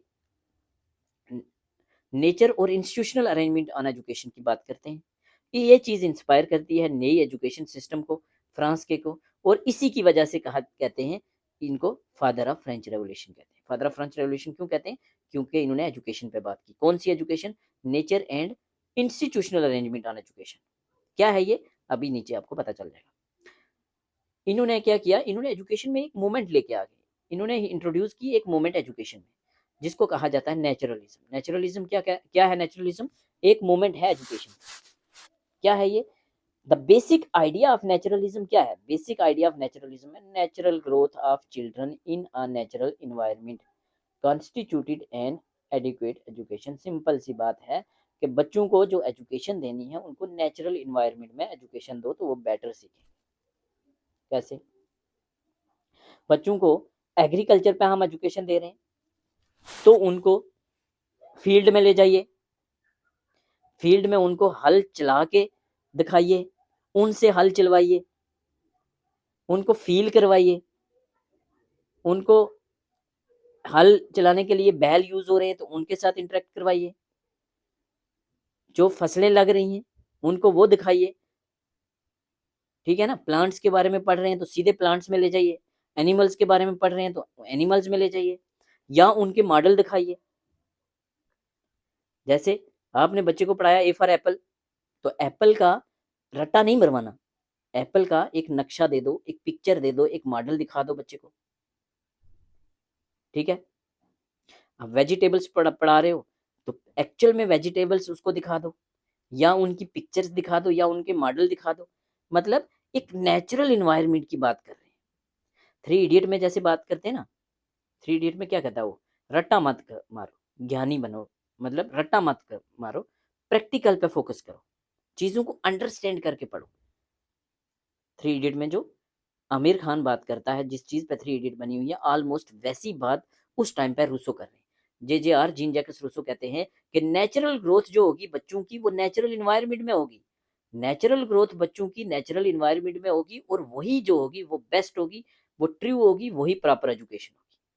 वो इंपॉर्टेंस देते हैं नेचर को, believed that nature would take care of children, nature बच्चों की देख रेख करेगा। बच्चों के ऊपर आप जबरदस्ती ट्रेनिंग मत थोपो अडल्ट टेस्ट के मुताबिक। आपकी एज 35 साल है, 40 साल है, 35-40 साल में आप टीचर हो और आप बच्चे को पढ़ा रहे हो, और आप अपने एक्सपीरियंस वाली चीजें उस छोटे से बच्चे पे मत डालो। उसको नेचुरल इन्वायरमेंट से सीखने दो, एक्सपीरियंस से सीखने दो। बच्चों को गेम्स से सिखाओ, बच्चों को गेम्स से सिखाओ। Teach more from life, life से ज्यादा सिखाओ, बुक्स से कम सिखाओ, किताबों से कम सिखाओ, जिंदगी से सिखाओ, ऑब्जेक्ट से सिखाओ, पिक्चर से सिखाओ, मॉडल से सिखाओ, वर्ड्स का कम इस्तेमाल करो, मतलब प्रैक्टिकल पे ज्यादा फोकस करो। अभी ऊपर क्या बात कर रहे हैं, कह रहे हैं प्रैक्टिकल थिंकिंग होगी, जब प्रैक्टिकल चीज पे चलेंगे हम, जब लॉजिक पे चलेंगे, साइंस पे चलेंगे, तो जो कुछ वैल्यूज हैं वो डाइमिनिश हो जाएंगी, मॉरल वैल्यूज डाइमिनिश हो जाएंगी। और यहाँ क्या कह रहे हैं, कह रहे हैं कि प्रैक्टिकल पे फोकस करो, वर्ड्स पे कम करो, नेचर पे करो। तो है ना सेल्फ कंट्राडिक्टरी बातें, है ना, thinker of paradoxes. Teacher should try children to win their confidence, बच्चों का कॉन्फिडेंस जीतो। बच्चों को मार के मत पढ़ाओ, डांट के मत पढ़ाओ, एक नेचुरल इन्वायरमेंट, एक फ्रेंडली इन्वायरमेंट क्रिएट करो, बच्चों के माइंड को स्टिमुलेट करो, उनको समझने की कोशिश करो और उनके हिसाब से चलो, ना कि उनको अपने हिसाब से चलाओ। बड़ी इंपॉर्टेंट बात कह गई कि बच्चों को आप अपने हिसाब से मत चलाओ, बच्चों को मत फोर्स करो कि वो आपको समझें, आप बच्चों को समझो और उनके हिसाब से चलाओ, उनके माइंड को स्टिमुलेट करो, उनके ऊपर जोर जबरदस्ती वाला काम मत करो, उनको आजाद रहने दो, उनके लिए फ्रीडम जरूरी है। बच्चों को उनके अपने एक्सपीरियंस से सीखने दो, स्पून फीडिंग मत करो, रटिफिकेशन नहीं करो, सिंपल सीधी बात करते हैं। कौन सी वाली? वही बात, एक तरफ कौन है, एक तरफ थ्री इडियट में रणछोड़ दास छांचड़ है, और दूसरी तरफ कौन है, वो क्या नाम था उसका, साइलेंसर, जो भी था मुझे याद नहीं आ रहा, साइलेंसर। तो साइलेंसर नहीं बनना आपको, आपको क्या बनना है, आपको रणछोड़ दास छांछड़ बनना है। कौन कहता है? रूसो। सिंपल, ये दो करेक्टर जान लिए तो इनकी थ्योरी ऑफ नेचुरलिज्म आपको पता चल गया। थ्योरी ऑफ नेचुरलिज्म इसीलिए इनको फादर ऑफ नेचुरलिज्म कहते हैं। ये एजुकेशन सिस्टम में एक रेवोल्यूशन लेके आते हैं, रिवोल्यूशनरी बातें करते हैं, नेचुरल इन्वायरमेंट, नेचुरल कंडीशन, बच्चों के माइंड को स्टिमुलेट करने की बात करते हैं। किताबों पे कम फोकस करो, प्रैक्टिकल चीज़ों पे ज़्यादा फोकस करो, रियल लाइफ पे फोकस करो, नेचुरल इन्वायरमेंट पे, नेचुरल ग्रोथ पे फोकस करो। यही है नेचुरलिज्म इनकी। इसीलिए इनको फादर ऑफ नेचुरलिज्म कहा जाता है और इसीलिए इनको फादर ऑफ फ्रेंच रेवोल्यूशन कहा जाता है, क्योंकि इसी एजुकेशन सिस्टम से फ्रेंच रेवोल्यूशन इंस्पायर हुआ। चलिए पॉलिटिकल फिलॉसफी देख लेते हैं और मैंने इंट्रोडक्शन में ही इनकी 90% पॉलिटिकल फिलॉसफी आपको समझा दी है ताकि आपको आगे दिक्कत ना आए समझने में। फिर से एक बार पॉलिटिकल फिलॉसफी की इनकी हल्की सी मतलब इनके स्टेट ऑफ नेचर की एक हल्की सी, पहले हम फ्लो डायग्राम में बात करेंगे फिर डिटेल में बात करेंगे। नीचे हम क्या पढ़ेंगे, जीन जैकस रूसो का स्टेट ऑफ नेचर। लेकिन पहले जो हम नीचे पढ़ेंगे उसकी समरी पहले देख लेते हैं। स्टेट ऑफ नेचर जो है वो बहुत अच्छा है। रूसो का स्टेट ऑफ नेचर गुड था, बैड था, गुड था। स्टेट ऑफ नेचर में किसी ने लैंड एनक्रोच की, वहां खेती बाड़ी की, उस जगह को बोलना, वहां कोई अपना हैबिटेशन घर बना दिया और बोला ये मेरी जगह है, ये मेरी जगह है, ये तेरी जगह है, वो तेरी है ये मेरी है। सोसाइटी आ गई, सिविलाइजेशन आ गई। सोसाइटी और सिविलाइजेशन ने क्या किया, क्या किया, प्राइवेट प्रॉपर्टी का कंसेप्ट लाया ना, ये मेरी लैंड, ये मेरी प्रॉपर्टी, ये तेरी प्रॉपर्टी। और यही प्राइवेट प्रॉपर्टी के कंसेप्ट ने बेड़ा गर्क कर दिया। कार्ल मार्क्स बाद में इसी चीज से इन्फ्लुएंस होंगे। कार्ल मार्क्स के लिए प्रॉपर्टी हर चीज की जड़ है, पैसा हर चीज की जड़ है, हर प्रॉब्लम की जड़ पैसा है। तो वैसे ही ये कहते हैं कि प्रॉब्लम, हर प्रॉब्लम की जड़ प्राइवेट प्रॉपर्टी है। इनसे इंसान सेल्फिश होगा, इससे कन्फ्लिक्ट्स होंगे, कन्फ्लिक्ट्स होंगे, पिटी, इनोसेंस, सिंप्लिसिटी, ये सारी वैल्यूज खत्म हो जाएंगी और इंसान स्टेट ऑफ वार में एंटर हो जाएगा, लड़ाई झगड़े में एंटर हो जाएगा। स्टेट ऑफ वार से निकालेंगे कैसे, सोशल कंट्रैक्ट से। सोशल कंट्रैक्ट से बनाएंगे गवर्नमेंट। गवर्नमेंट कैसी होगी, जनरल विल के द्वारा, लोगों की सहमति के द्वारा होगी। और इस गवर्नमेंट को पॉपुलर गवर्नमेंट बोलेंगे। पी से पॉपुलर, पी से पीपल, पी से पार्टिसिपेटरी गवर्नमेंट। और इसी गवर्नमेंट को कहते हैं डायरेक्ट डेमोक्रेसी। रिप्रेजेंटेटिव डेमोक्रेसी को क्रिटिसाइज करेंगे। तो चलिए इसी चीज को हमने पढ़ लिया, तो 70% चीज क्लियर हो गई। आगे डिटेल में पढ़ते हैं क्योंकि डिटेल से क्वेश्चन बनेंगे। जेजेआर का स्टेट ऑफ नेचर कैसा था, आप कमेंट सेक्शन में मुझे बताइए कि हॉब्स का और लॉक का स्टेट ऑफ नेचर कैसा था। यार जो क्वेश्चन पूछता हूँ ना, आंसर दीजिए। यही आंसर दोगे तो वहां क्वेश्चन एग्जाम में याद आएंगे और आप क्रैक कर लोगे। तो जो टीचर बोलता है वो सुनना होता है, वो चीजें फायदा देती हैं। ठीक है। जीन जैकस रूसो का स्टेट ऑफ नेचर क्या है, स्टेट ऑफ ब्लिस। मस्त शानदार अच्छे वाला है, स्टेट ऑफ ब्लिस है। ठीक है। लोग आइसोलेटेड है, अकेले अकेले रह रहे, फैमिली में नहीं रह रहे, ग्रुप में नहीं रह रहे, अलग अलग पड़े हुए, पीसफुल है, म्यूट है, लैंग्वेज डेवलप नहीं हुई। इसको समझने के लिए सीधा आप चले जाइए पैलियोलिथिक एज के लोगों में। पैलियोलिथिक के एज के लोग कैसे थे, आइसोलेटेड थे, पीसफुल थे, म्यूट थे। ऐसा आपको इमेजिन करना है, जरूरी नहीं वो आइसोलेटेड थे, ग्रुप्स में शिकार करते थे। रियल में वो लोग आइसोलेटेड नहीं थे, उससे भी पहले ले जा रहा है ये। तो पैलियोलिथिक के लोग तो ग्रुप में शिकार करते थे ना, कि एनिमल कोई उन पे अटैक ना कर ले, 4-5 लोग जाके शिकार करते थे। तो उस चीज को मत मान लेना कि सर आपने गलत बता दिया। समझने के लिए बात कर रहा हूँ कि आप एंशंट मैन में चले जाइए, स्टोन एज में चले जाइए। तो आदमी आइसोलेटेड हुआ होगा, वहाँ पीसफुल था, म्यूट था, लैंग्वेज वगैरह डेवलप नहीं हुई थी, कोई फ्यूचर की टेंशन नहीं थी, मस्त पड़ा रहता था। क्या स्टेट ऑफ नेचर में लोग खुश थे, हाँ स्टेट ऑफ नेचर अच्छा था, बट ना तो लोग खुश थे ना दुखी थे, ना तो कन्फ्लिक्ट था वहां और ना ही कॉपरेशन था। सोसाइटी बनने से पहले की बात कर रहे हैं हम। ना तो वहां अच्छी वैल्यूज थी ना बुरी वैल्यूज थी, ना तो वहां रिसोर्सेज की कमी थी और ना ही एक्स्ट्रा रिसोर्सेज थे। क्यों था ऐसा, क्योंकि अभी सोसाइटी नहीं बनी है, सिविलाइजेशन नहीं है। लोग जो हैं वो जानवरों की तरह रह रहे हैं। जानवर भी ऐसे रहते हैं ना, एक दूसरे को कोई मतलब नहीं। ठीक है।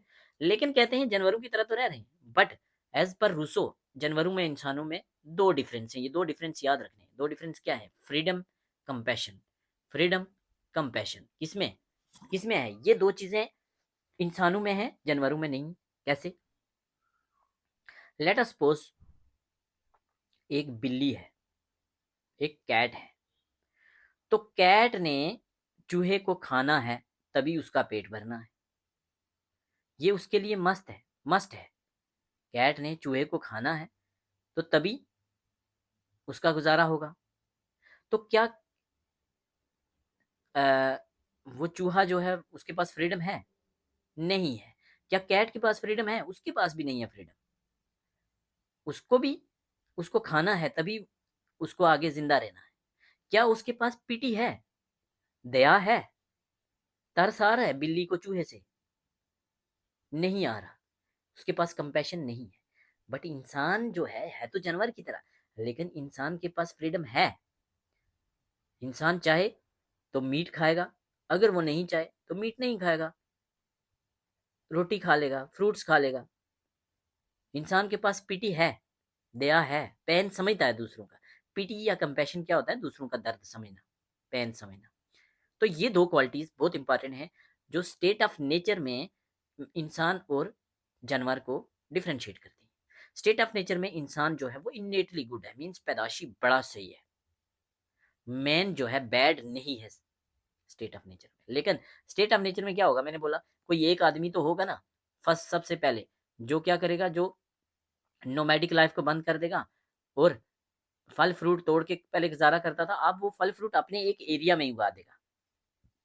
वहां लैंड एनक्रोच करके फल फ्रूट उगाएगा, वहां खेती बाड़ी करेगा, और वहां से प्राइवेट प्रॉपर्टी का कंसेप्ट आएगा, वहां से सोसाइटी का कंसेप्ट आएगा, वहां से सिविलाइजेशन का कंसेप्ट आएगा।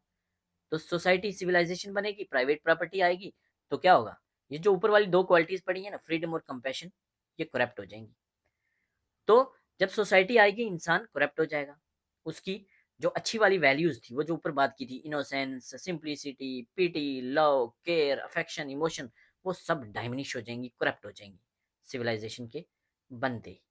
प्राइवेट प्रॉपर्टी आई है, तो ये दो क्वालिटीज जो हैं, फ्रीडम और पीटी या कंपैशन, ये खत्म हो गए, डाइमिनिश हो गए। ठीक है, गॉड करप्टेड। तो इंसान क्या है? इंसान बन गया है क्या? Noble savage. इंसान तो नोबल था ना, गुड था, बट उसके बीच में पीटी कंपैशन फ्रीडम अब करप्ट हो गई है। अब फ्रीडम क्या है? फ्रीडम उसके लिए है, पर दूसरे की फ्रीडम का ध्यान नहीं रख रहा, तो फ्रीडम कहाँ है? हर कोई बंदा दूसरे की फ्रीडम का ध्यान नहीं रखेगा, दूसरे के दर्द का ध्यान नहीं रखेगा, तो चीज गड़बड़ा गई ना, तो नोबल सवेज है। तो ये क्या है? State of nature of Rousseau. ठीक है, चलिए। State of nature of Rousseau hypothetical है, इमेजिनरी है, एक्चुअल में ये नहीं है। ये जितने भी स्टेट ऑफ नेचर हैं, हॉब्स का हो, लॉक का हो, सारे के सारे हाइपोथेटिकल है, प्री हिस्टोरिक है। जहाँ क्या है? जहाँ सोसाइटी अभी तक अनकरप्टेड है। स्टेट ऑफ नेचर में अनकरप्ट है। स्टेट ऑफ नेचर क्या है? वो वाला टाइम जहाँ कोई गवर्नमेंट नहीं है, जहाँ कोई कानून नहीं है, कोई कुछ नहीं है। मैंने इस पर ज़्यादा फोकस नहीं किया, क्योंकि मैं फर्स्ट सेकंड में प्रीवियस दो लेक्चर्स में स्टेट ऑफ नेचर को अच्छे से पढ़ा चुका हूँ। ठीक है, मैन जो है वो इनेटली गुड है स्टेट ऑफ नेचर में। वो रीजन से गाइड होता है? नहीं होता। वेरी वेरी इंपॉर्टेंट, यहाँ से क्वेश्चन बनेगा। रूसो के स्टेट ऑफ नेचर में इंसान रीजन से गाइड नहीं हो रहा। किससे हो रहा है फिर? वो गाइड हो रहा है इंस्टिंक्ट से। इंस्टिंक्ट किससे हो रहा है? इंस्टिंक्ट से। क्या है इंस्टिंक्ट? इंस्टिंक्ट है नेचुरल एबिलिटी इंसान की, जिससे वो डिसाइड करता है चीजों को। कैसे? लेट अस सपोज, पहले जो मैंने बात की है उसी उसी एग्जांपल से चलाएंगे। एक एक्सीडेंट हो गया है, तो एक एक्सीडेंट हो गया है, वहां अगर कोई पढ़ा लिखा मॉडर्न आदमी वहां से पास में गुजर रहा है, मैक्सिमम पढ़े लिखे मॉडर्न लोग अगर गुजर रहे हैं, तो आपने देखा होगा वो उसकी वीडियो बना रहे हैं, सोशल मीडिया पे चढ़ा रहे हैं, हाथ कोई नहीं लगा रहा कि पुलिस केस बन जाएगा। But at the same time अगर कोई ट्राइबल एरिया से आया हुआ, गांव से आया हुआ कोई बेचारा अनपढ़ सा, गरीब सा कोई बंदा होगा, तो वो उससे बर्दाश्त नहीं होगा, वो सोचेगा नहीं, वो रीजनिंग का इस्तेमाल नहीं करेगा, वो एकदम से उसको उठाएगा, हॉस्पिटल लेके जाएगा। तो रीजनिंग का इस्तेमाल किसने किया? मॉडर्न आदमी ने। तो स्टेट ऑफ नेचर में क्या है? रीजनिंग नहीं है। तो रीजनिंग नहीं है तो क्या है? वो वाली चीज। लेट अस सपोज बंदा पड़ा है, आप ही हो, तो आप एकदम से अगर उस बंदे को उठा लेते हो, हॉस्पिटल ले जाते हो, कहते हो भाड़ में जाए, एफआईआर, पुलिस बाद में देखा जाएगा, पहले इसकी जान बचानी है, जो कि हमें करना चाहिए, तो क्या होगा? तो यही थिंकिंग है, जो यही है इंस्टिंक्ट, यही है आपका डिसीजन विदाउट थिंकिंग। ठीक है, इसकी बात करते हैं रूसो, कि इससे गाइड होता था इंसान स्टेट ऑफ नेचर में। अभी रीजनिंग नहीं थी। जब रीजनिंग आएगी तब हमारा वैल्यूज करप्ट हो जाएंगी। रूसो का जो रूसो कहते हैं कि इंडिविजुअल, स्टेट ऑफ नेचर में जो इंडिविजुअल था, उसको अपनी सिर्फ बेसिक नीड्स पूरी करनी है, अपनी बेसिक नीड पूरी करनी है ताकि वो जिंदा रह सके। खाना पीना सोना, सिंपल सी चीजें मिल रही हैं, जिंदा रह सके। स्टेट ऑफ नेचर में, स्टेट ऑफ नेचर क्या है? पीसफुल है, ब्लिस है, आइडलिक है, सोलिटरी है, इंसान अकेला अकेला रह रहा है, आइसोलेटेड है, हेल्दी है, हैप्पी है, गुड है और आज़ाद है, फ्री है। ह्यूमन बीइंग क्या है? नोबल सावेज है, इंपॉर्टेंट बता चुका हूँ ऑलरेडी।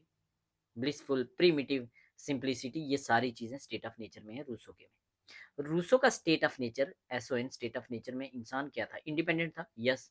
इंसान सेल्फ सफिशिएंट था, यस, सेल्फ सफिशिएंट था। हेल्दी था, होनेस्ट था, खुश था, तो ज्यादा सोचता नहीं था, थिंकिंग मैन नहीं था। सोसाइटी आई, रीजन आ गया, रीजन आया तो उसके डिजायर बढ़ गए। मेरे रीजन, सोसाइटी आई तो क्या है? प्राइवेट प्रॉपर्टी आई, प्राइवेट प्रॉपर्टी आई तो अब मेरे मुझे ज्यादा प्रॉपर्टी चाहिए, मुझे अच्छा घर चाहिए, मुझे अच्छी गाड़ी चाहिए, तो डिजायर बढ़ गए ना, ये अनलिमिटेड डिजायर बढ़ गए। ठीक है, तो ये चीजें, अब उसको इन ये डिजायर पूरा करने के लिए वो डिपेंडेंट हो गया। ठीक है, इंसान dependent on satisfaction of these artificial and false desire, depend हो गया इन चीजों पर कि मुझे ये डिजायर अपने पूरे करने हैं। ठीक है, तो रैशनल पर्सन जो होते हैं ये माइजरेबल होते हैं, वेरी वेरी इंपॉर्टेंट। किसने बोला है? रूसो ने। रैशनल पर्सन, जो थिंकिंग वाले, लॉजिकल वाले लोग जो होते हैं ना, वो कंजूस होते हैं, वो सेल्फिश होते हैं, वो अच्छे नहीं होते, वो बैड होते हैं, रूसो कहते हैं। ठीक है, तो जब इंसान की डिजायर बढ़ जाती है तो डिजायर पूरी नहीं होगी तो इंसान क्या होगा? और खुश ना खुश हो जाएगा। सोसाइटी ग्रू होगी तो क्या होगा? सिविलाइजेशन की वजह से प्राइवेट प्रॉपर्टी का कंसेप्ट आएगा, इंसान सेल्फिश होगा, माइजरेबल होगा, कन्फ्लिक्ट्स बढ़ेंगे, वो सारी की वैल्यूज जो 8-10 मैंने बोली थी वो सारी खत्म होना चाहिए, हो जाएंगी। और फिर क्या होगा? स्टेट ऑफ वार में इंसान इंटर हो जाएगा। तो स्टेट ऑफ वार से निकालेंगे रूसो कैसे? सोशल कंट्रैक्ट के द्वारा। सोशल कंट्रैक्ट इंपॉर्टेंट होगा, इस कंफ्लिक्ट से निकालने के लिए इंसान सोशल कंट्रैक्ट में इंटर होगा। ठीक है, थोड़ा सा एक फिर से हल्की सी समरी फ्लो चार्ट देख लेते हैं इनके स्टेट ऑफ नेचर का, ऑलरेडी बात कर चुके हैं हम। तो स्टेट ऑफ नेचर में क्या है? इंसान अच्छा है, इंसान हंटर और गैदरर है। इंसान ने क्या किया? कोई लैंड का पीस इनक्रोच किया होगा सबसे पहले, एग्रीकल्चर स्टार्ट की होगी, घर बनाने के लिए, हैबिटेशन के लिए जगह बना ली होगी। तो ये जगह एनक्रोच कर ली तो ये क्या है? ये मेरी जमीन, ये तेरी जमीन, प्राइवेट प्रॉपर्टी आ गई। प्राइवेट प्रॉपर्टी आ गई तो क्या हुआ? अब सबके पास क्या बराबर प्राइवेट प्रॉपर्टी होगी। जो ज्यादा भाई होंगे या जिसके ज्यादा बच्चे होंगे वो ज्यादा ज्यादा एरिया कैप्चर करेंगे, तो जो छोटी फैमिली होगी, जो बेचारे थोड़े वीक होंगे, उनके पास कम जमीन हो जाएगी। तो रिच जो कुछ गरीब हो जाएंगे, कुछ अमीर हो जाएंगे, तो रिच पुअर का कंसेप्ट आ जाएगा। डिवीजन ऑफ लेबर हो जाएगी, जो अमीर होंगे उसके उनके पास गरीबों को काम करना पड़ेगा। तो इन इक्वालिटी और डिपेंडेंस हो जाएगी, very very important. Private property से इन इक्वालिटी आ जाती है। कौन कहता है? रूसो कहते हैं प्राइवेट प्रॉपर्टी से इन इक्वालिटी और डिपेंडेंस आ जाता है। और क्या होता है प्राइवेट प्रॉपर्टी से? जो अमीर हैं वो और अमीर होने की कोशिश करेंगे, वो चाहेंगे कि हमारे डिजायर जो हैं वो दूसरे रिकॉग्नाइज करें, दूसरे हमारे डिजायर को रिकॉग्नाइज करें। अगर आपके पड़ोसी ने मारुति स्विफ्ट ले लिया, सपोज करो आपके पड़ोसी ने, तो आप चाहोगे मैं क्या लूँ? मैं क्रेटा लूंगा।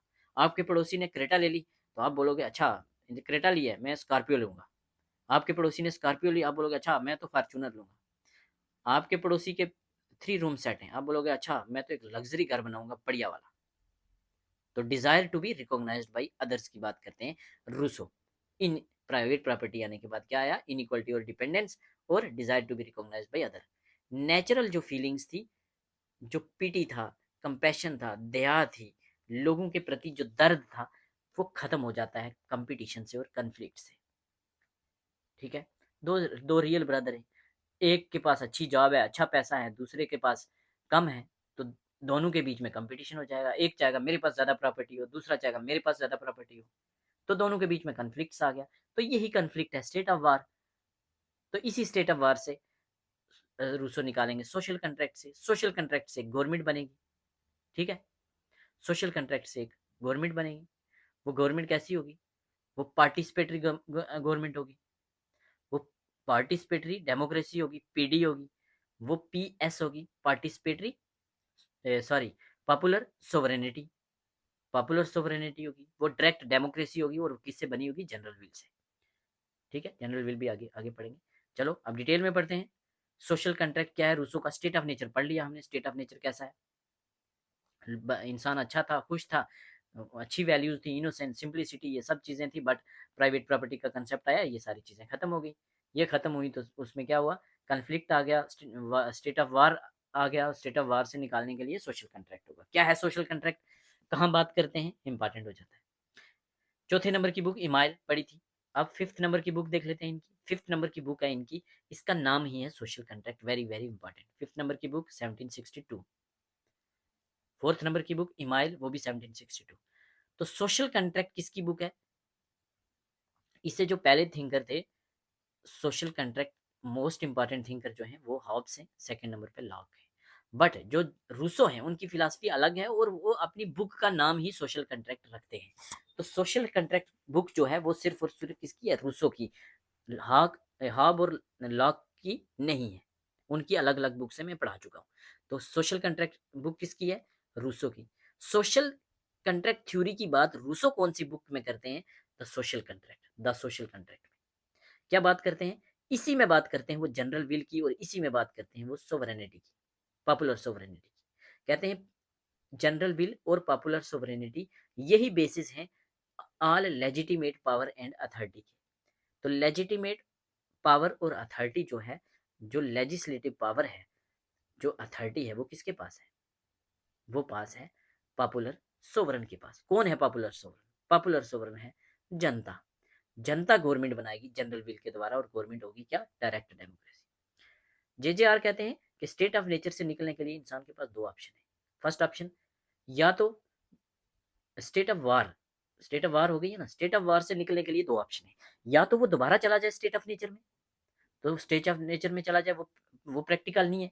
क्या आज आप जा सकते हो पैलियोलिथिक एज में या स्टोन एज में, नहीं जा सकते। तो स्टेट ऑफ नेचर खुद ही कहते हैं, मतलब सेल्फ कंट्राडिक्टरी बातें कहते हैं, दो ऑप्शन है, या तो हम स्टेट ऑफ नेचर में चले जाएं, बट स्टेट ऑफ नेचर में जाना प्रैक्टिकल ही नहीं है, सेल्फ कंट्राडिक्टरी बातें।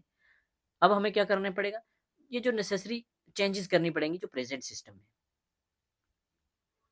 प्रेजेंट सिस्टम क्या है, प्रेजेंट सिस्टम इस टाइम वो वाला सिस्टम है जो, जब सोसाइटी आ गई, अमीर हो आगे, गरीब आगे, तो अमीरों ने क्या किया होगा, अमीरों ने कहते हैं कि शायद सरकार बना ली होगी अपनी, तो उन्होंने कंट्रोल करना स्टार्ट कर लिया होगा गरीबों के ऊपर। तो अब ये जो प्रेजेंट सिस्टम है, इसमें हम कुछ चेंज करेंगे। सरकार तो कोई चलाएगा, लेकिन चलाएगा कौन, जनता चलाएगी। कैसे चलाएगी, जनरल विल के द्वारा। ठीक है, क्या है जनरल विल, रूसो का जनरल विल का कंसेप्ट डिटेल में पढ़ते हैं, यहाँ से क्वेश्चन बनेंगे। फर्स्ट क्वेश्चन, जनरल विल का कंसेप्ट किसने दिया, रूसो ने। रूसो कहते हैं man is free when he is gone by laws made by him. Very very important, एक और कोट आ गया इनका। किसने बोला कि इंसान तब फ्री है जब वो अपने बनाए हुए कानून के द्वारा गॉन किया जाए, रूसो ने बोला। रूसो ने बोला पार्टिसिपेटरी गवर्नमेंट होनी चाहिए।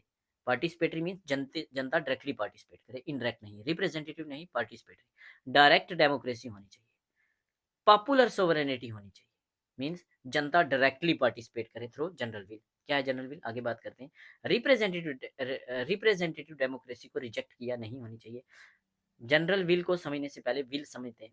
विल क्या है, विल है power of mind to choose what to do, क्या करना है और क्या नहीं करना। Feeling of strong determination. Delhi के लोगों की विल थी कि आम आदमी पार्टी को हटाया जाए और बीजेपी को लाया जाए, तो ये थी दिल्ली के लोगों की विल। तो विल समझ आ गई, power of mind to choose what to do, क्या करना है, करना है अरविंद केजरीवाल को साइड करना है। स्ट्रांग डिटर्मिनेशन था लोगों का, फीलिंग ऑफ स्ट्रांग डिटर्मिनेशन थी, इस बार अरविंद केजरीवाल को हटा के बीजेपी को मौका देना है। तो ये विल है। ठीक है, विल दो तरह की होती है, समझना अच्छे से, यहाँ से क्वेश्चन बनते हैं। एक है एक्चुअल विल, एक है real will. Actual will means, actual will जो एक्चुअल में है, जो अभी हो रही है। रियल विल जो होनी चाहिए, यहां से समझना, ऐसे इसमें ये कंफ्यूजन है। एक्चुअल विल जो एक्चुअल में चल रही है, जो एक्चुअल अभी सिचुएशन है। रियल जो होनी चाहिए, ऐसे याद रखेंगे। एक्चुअल विल जो एक्चुअल में है, जो मेरे में, आप में, हम सब में एक्चुअल में है। एक्चुअल में क्या है आप में, एक्चुअल में आप में ये है। आप क्यों मेरा लेक्चर देख रहे हो, आप देख रहे हो, आप लेक्चर देख रहे हो, आप लेक्चरर की तैयारी कर रहे हो, ताकि आपकी लेक्चरर की नौकरी लग जाए, अच्छी खासी सैलरी मिले और अपनी फैमिली सेटल करो, पैसा मिले। ये एक्चुअल विल है। होनी चाहिए क्या, रियल होनी चाहिए। रियल क्या, कि हमें इसलिए नहीं जाना कि हमने सैलरी लेनी है, पैसे कमाने हैं, इसलिए हमने लेक्चरर बनना है कि हम एजुकेशन सिस्टम में कुछ अपना योगदान दें, कोई चेंज लाएं, कोई मूवमेंट लाएं, कोई बड़े लेवल पे कुछ काम करें, वो होना चाहिए। तो एक्चुअल विल और रियल विल। एक्चुअल विल जो है वो क्या है? एक्चुअल विल है motivated bye immediate and self interest of individual, का अपना इंटरेस्ट है। आप लेक्चरर इसलिए बनना चाहते हैं, अगर आप लेक्चरर इसलिए बनना चाहते हैं कि अच्छी खासी मोटी सैलरी मिलेगी और मेरी लाइफ अच्छी होगी, अच्छा घर होगा, हाँ, तो ये एक्चुअल विल है। ये बैड विल है। बैड विल कौन सी है? Actual will. ये सेल्फ इंटरेस्ट वाली विल कौन सी है? Actual will. सेल्फिश विल कौन सी है? Actual will. करप्टेड विल कौन सी है? सरकमस्टेंसेस के द्वारा करप्ट कौन सी हो जाती है? Actual will. सरकमस्टेंस के द्वारा मीन्स आप क्या किया, आपने एग्जाम दिया पटवारी का, आप पटवारी बन गए।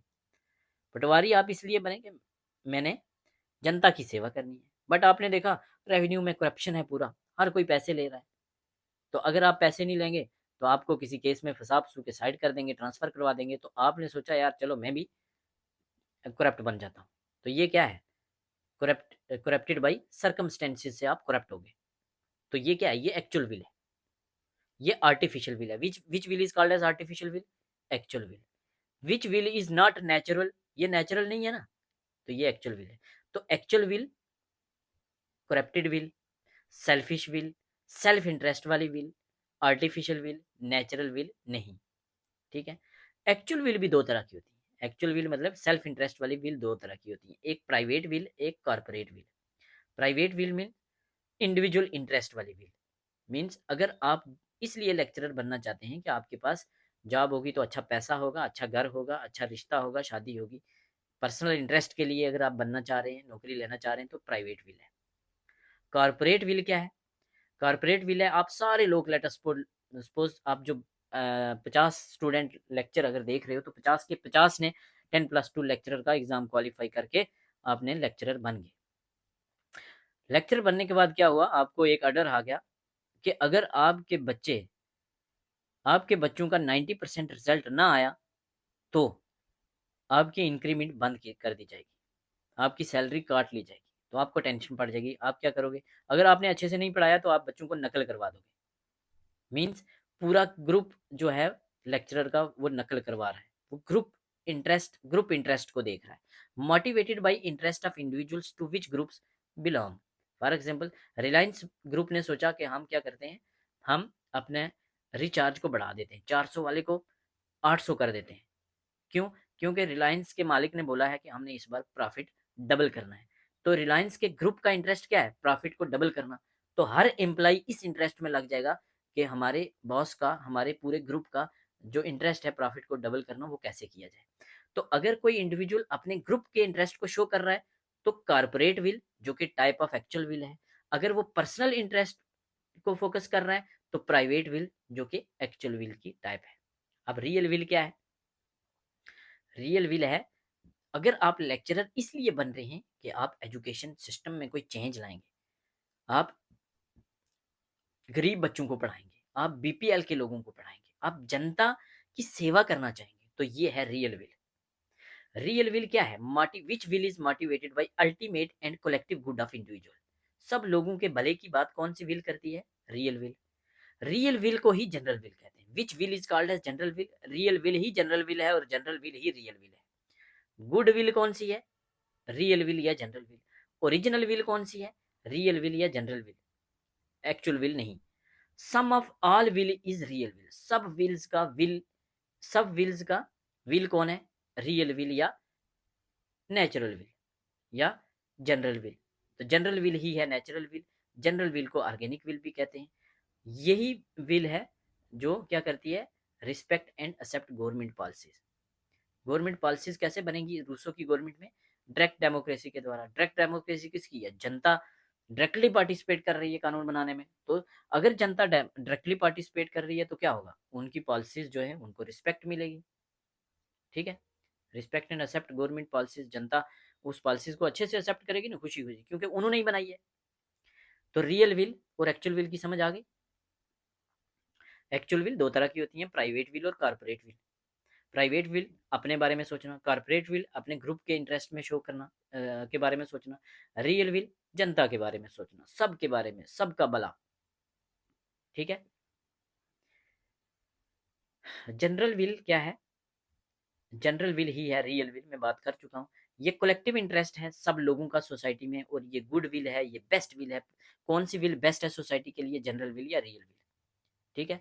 और क्या कहते हैं, रूसो कहते हैं जो प्राइवेट विल हमने पढ़ी है एक्चुअल विल का टाइप, और जो corporate will, private will corporate will actual will की टाइप है ना, ये दोनों जो हैं इनको जुड़ना चाहिए किसके साथ, जनरल विल के साथ।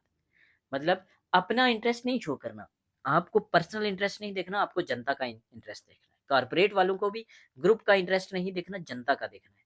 तो अगर सब लोग जनता के इंटरेस्ट को देखेंगे तो यही जनरल विल है। ठीक है। मेन ऑब्जेक्टिव क्या है जनरल विल का? मेन ऑब्जेक्टिव है सोवरन।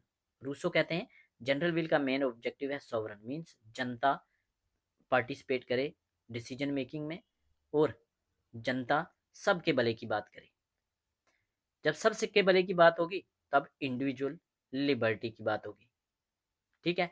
कहते हैं कि इंडिविजुअल लिबर्टी जो है वो इक्वालिटी के बगैर नहीं मिल सकती। पहले ही बात की थी ना, लिबर्टी को इक्वालिटी के साथ जोड़ने की बात कौन करता है, रूसो। और कौन सी इक्वालिटी, इकोनॉमिक इक्वालिटी। इक्वालिटी को लिबर्टी के साथ जोड़ने, लिबर्टी को इक्वालिटी के साथ जोड़ने की बात करते हैं कौन, रूसो। और कौन सी इक्वालिटी, इकोनॉमिक इक्वालिटी। सबके पास बराबर प्रॉपर्टी होनी चाहिए, बराबर पैसा होना चाहिए। कहते हैं कि अगर इकोनॉमिक इक्वालिटी नहीं है तो सोशल और पॉलिटिकल इक्वालिटी तो हो ही नहीं सकती। किसने बोला, रूसो ने बोला। किसने बोला कि without economic equality social and political equality is impossible, Rousseau ने बोला। किसने बोला लिबर्टी और इक्वालिटी को एक करने की बात की, बराबर करने की बात की, तो रूसो ने बोला।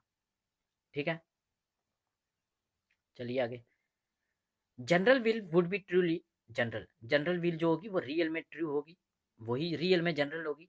Every one in society must have voice in decision making में, हर किसी का वॉइस होगी, हर किसी की वॉइस होगी, हर किसी का डिसीजन मेकिंग में रोल होगा। और कैसे होगा रोल, जनरल विल के द्वारा। Everyone must have right to vote, हर किसी के पास वोट देने का हक होगा। हर किसी के पास डिसीजन मेकिंग में पार्टिसिपेट करने का राइट होगा। जनता के लिए पॉलिसी जो है वो डायरेक्टली गवर्नमेंट बनाएगी, और वही पॉलिसी जो होगी वो सबके लिए अच्छी होगी। रूसो के सोशल कंट्रैक्ट में, इन सोशल कंट्रैक्ट रूसो कहते हैं कि polity will up hold the general interest of its member. Polity means government, तो गवर्नमेंट क्या करेगी, अप होल्ड करेगी लोगों के इंटरेस्ट। इससे क्या होगा, जो नोबल सवेज था ना, अच्छे वाला जानवर जो था ना, वो ह्यूमन पर्सन में बन जाएगा। Very very important. मीन्स जब सब बराबर है, इकोनॉमिक इक्वालिटी है, सब लोग बराबर हैं, तो कन्फ्लिक्ट नहीं होगा, लड़ाई झगड़े नहीं होंगे। तो फिर से क्या होगा, फिर से वो चीज़ें हो जाएंगी, कंपैशन, पिटी, लव, क्या कहते हैं, सिंपैथी, केयर, इमोशन, ये सारी चीज़ें होंगी। तो क्या होगा, नोबल सवेज जो है वो ह्यूमन पर्सन बनेगा। ही हेल्ड कि इंसान के लिए लिबर्टी से बेटर कोई चीज़ भी नहीं है। सबसे करीब अगर कोई चीज़ है इंसान को चाहिए तो लिबर्टी। लिबर्टी मतलब लिबर्टी होगी तो इक्वालिटी होगी, इक्वालिटी मतलब इकोनॉमिक इक्वालिटी होगी। तो ये सब चीज़ें कैसे होगी, ये जनरल विल के द्वारा होंगी। तो जनरल विल क्या है, लोगों की विल है। जब सब लोग इक्वली, सब लोग सबका भला चाहेंगे तो कन्फ्लिक्ट होगा ही नहीं। Community is represented by best individuals at it is wasted with general will. कोई भी कम्युनिटी किससे रिप्रेजेंट होती है, बेस्ट इंडिविजुअल से। हैं, तो वो कैसे होगा, वो होगा जनरल विल से। Individuals who are thinking of general will, who are thinking of general and public interest rather than selfish interest. तो जब क्या होगा, जब डायरेक्ट डेमोक्रेसी होगी तो क्या होगा, जनरल विल के द्वारा लोग हर पॉलिसी में पार्टिसिपेट करेंगे। तो लोगों की विल है, लोगों के भलाई के लिए है, तो सब खुश हैं, किसी को कोई दिक्कत नहीं है। तो रियल ऑब्जेक्टिव सोशल कंट्रैक्ट के पीछे क्या था रूसो का, लिबर्टी को इक्वलिटी के साथ बराबर करना। तो लिबर्टी इक्वलिटी के साथ बराबर होगी तो क्या होगा, यही है अथॉरिटी। तो अथॉरिटी कौन है, जनता। गवर्नमेंट कौन है, जनता। तो यही है बेसिस ऑफ सोसाइटी। ठीक है। थोड़ा इसको रिवाइज कर लेते हैं। जनरल विल क्या है, यही रियल विल है, ये अच्छी विल है, ये राइट विल है। जनरल विल हमेशा राइट रहेगी, और यही सोर्स है सब लॉज का। यही लेजिस्लेचर की विल है। लेजिस्लेचर कौन है, लोग।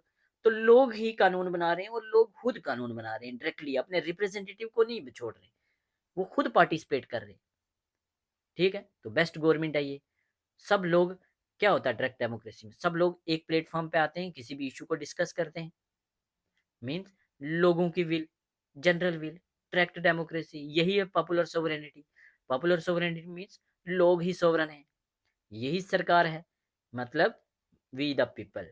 वो लोग कौन है? लोग ही सरकार है। गवर्नमेंट कौन है? लोग ही गवर्नमेंट है। पॉपुलर सोवरन कौन है? गवर्नमेंट। गवर्नमेंट कौन है? लोग। ठीक है। रूसो की जो जनरल विल है, Rousseau's general will is Hobbes Leviathan. Leviathan किसकी बुक थी? हॉब की बुक थी।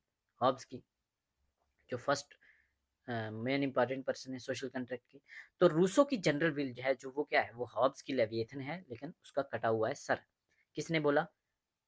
काफी सारे थिंकर्स ने ये स्टेटमेंट बोली और ये स्टेटमेंट ट्रू है। क्या? कि रूसो की जनरल विल है जो वो लेविएथन का कटा हुआ सर है। स्टेटमेंट ट्रू है। प्राइवेट प्रॉपर्टी की थ्योरी इनकी देख लेते हैं। प्राइवेट प्रॉपर्टी पे क्या बात करते हैं, ऑलरेडी हम पढ़ चुके हैं, फिर से रिवाइज हो जाएगा जब इसको हम बात करेंगे। कहते हैं कि क्या आपको पता है फाउंडर ऑफ सोसाइटी कौन है? सबसे पहले सोसाइटी किसने बनाई होगी?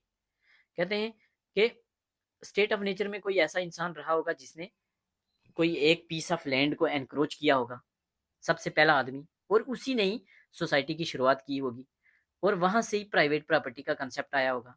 जब प्राइवेट प्रॉपर्टी का कंसेप्ट आएगा तो मैंने पहले ही बताया आपको, दो चीजें होंगी। क्या होगा? इनइक्वालिटी और डिपेंडेंस आ जाएंगे, और यही है रूट काज हर चीज का, हर प्रॉब्लम का। ठीक है। ह्यूमन सिविलाइजेशन राइज हुई तो क्या हुआ? मेटल्स डिस्कवर हुए। हमें पता है स्टोन एज में क्या थे? स्टोन टूल्स का इस्तेमाल होता था। उसके बाद क्या आया? Indus valley civilization. Indus valley civilization में सबसे पहला मेटल आया कॉपर। उसके बाद डिस्कवर हुआ टिन। फिर टिन और कॉपर को मिला के ब्रॉन्ज के टूल्स बनाने लगे। बाद में आगे जाके वैदिक सिविलाइजेशन में आयरन आया।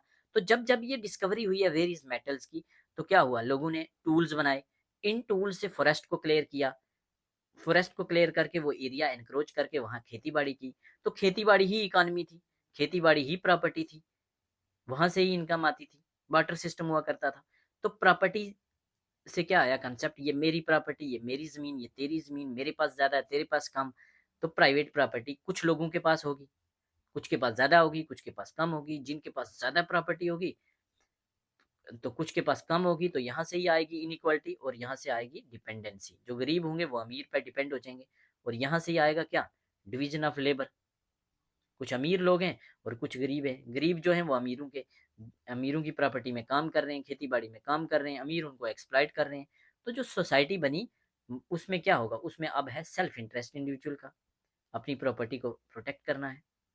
तो प्राइवेट प्रॉपर्टी की वजह से क्या आ गया? गरीब अमीर बन गए, इकोनॉमिक इनइक्वालिटी आ गई। ठीक है।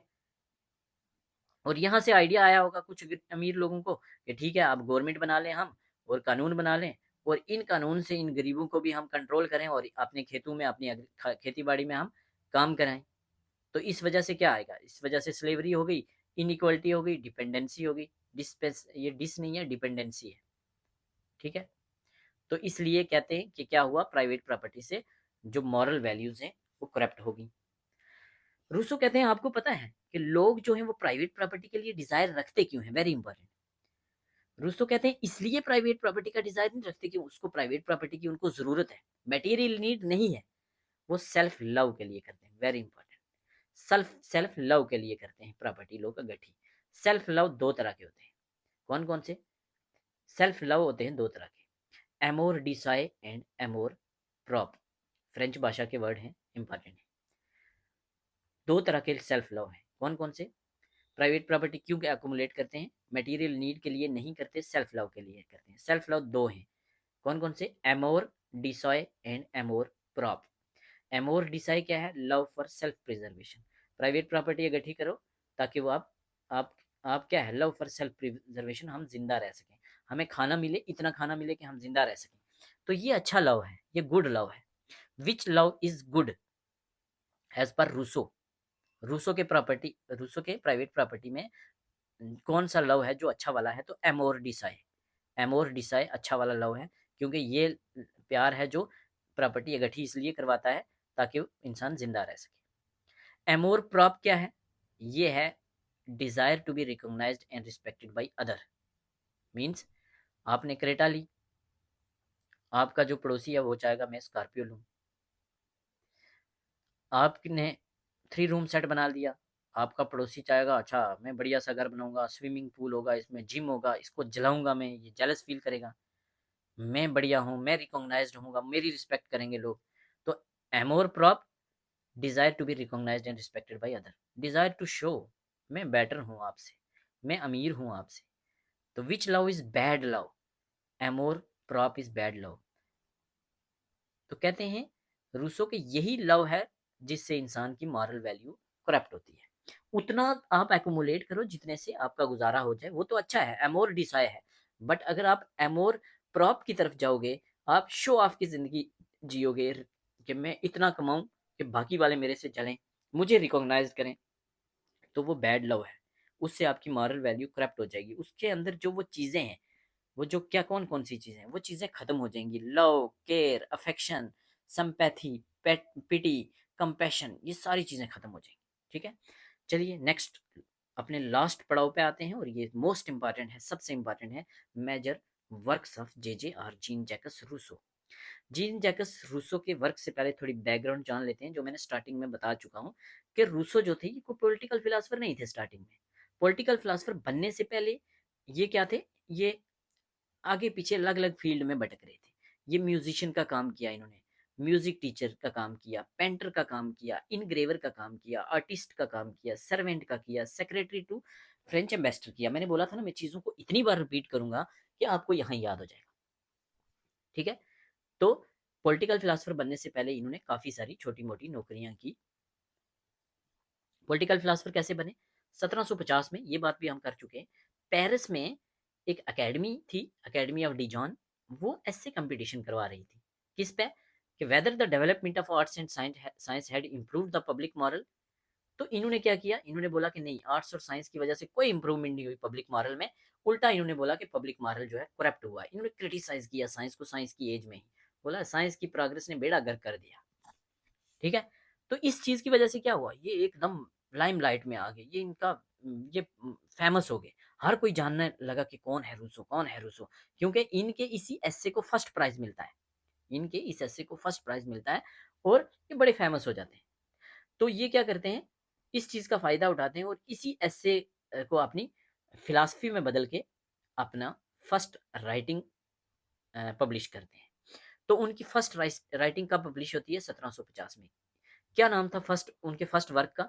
तो फर्स्ट वर्क का नाम था discourse on arts and sciences. Very very very important, discourse on arts and science किसका वर्क है? रूसो का वर्क है। कब लिखा? 1750 में। और इसको क्या कहते हैं? First discourse. फर्स्ट डिस्कोर्स किसको कहते हैं? Discourse, discourse on arts and science, arts and science के ऊपर डिस्कोर्स, पहला डिस्कोर्स, पहला वर्क 1750 में, किसका? रूसो का। यही था वो ऐसे जो ऐसे कंपटीशन के लिए था। इसी उसी ऐसे कंपटीशन वाली जो फिलासफी थी उसको उन्होंने पब्लिश करवाया, discourse on arts and science के नाम से, और बोला गया ये मेरा फर्स्ट डिस्कोर्स है। मतलब सेकंड भी लिखने का इरादा होगा। इसमें क्या किया था ऑलरेडी मैं बात कर चुका हूँ, क्रिटिसाइज करते हैं ये साइंस को, साइंस की एज में। और इंपॉर्टेंट चीज एग्जाम में पूछी जाती है कि our souls have been corrupted in proportion to the advancement of our sciences and our arts towards perfection. के साइंस और आर्ट्स की वजह से हम परफेक्शन की तरफ जा रहे हैं, बट इन चीजों ने हमारे सोल को, हमारी आत्मा को ही करप्ट कर दिया है। हम सिंप्लिसिटी भूल गए हैं, इमोशंस भूल गए हैं, हम लव, केयर, अफेक्शन, पिटी, कंपैशन, ये सब चीज़ें भूल गए हैं, अपनी औकात, अपनी असलियत भूल गए हैं।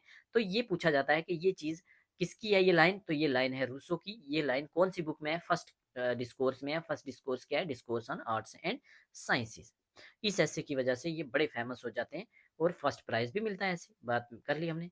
फिर नेक्स्ट ये लिखते हैं अपना second work, second political philosophy लिखते हैं, जिसको कहा जाता है सेकंड डिस्कोर्स। भी ये 1755 में लिखते हैं, 5 साल बाद। क्या है सेकंड डिस्कोर्स का नाम या सेकंड वर्क का? Discourse on origin and bases of inequality. Very important, inequality और डिपेंडेंसी की बात करते थे बार बार बार बार। तो इनइक्वालिटी और डिपेंडेंसी की बात कौन सी बुक में करते हैं? ये करते हैं origin and bases of, discourse on origin and bases of inequality. यहाँ कहते हैं कि human nature state of nature में अच्छा था, लेकिन वहाँ क्या था? वहाँ इमोशंस था, पीटी था, मॉरलिटी थी, और संपैथी थी। ये सारी चीजें थी, लव, केयर, अफेक्शन सब था, जो मैं ऑलरेडी बात कर चुका हूँ। सोसाइटी बनी, प्राइवेट प्रॉपर्टी का कंसेप्ट आया, और ह्यूमन नेचर करप्ट हो गया, मॉरल वैल्यूज करप्ट हो गई, डायमिनिश हो गई। ये सारी वैल्यूज किस में बात करते हैं? Origin and bases of inequality में। कहते हैं कि प्राइवेट प्रॉपर्टी जो है वो क्या करती है? Private property has the original source and bases of all inequalities. जितनी भी इनइक्वालिटीज हैं उनका मेन प्रॉब्लम क्या है? Private property.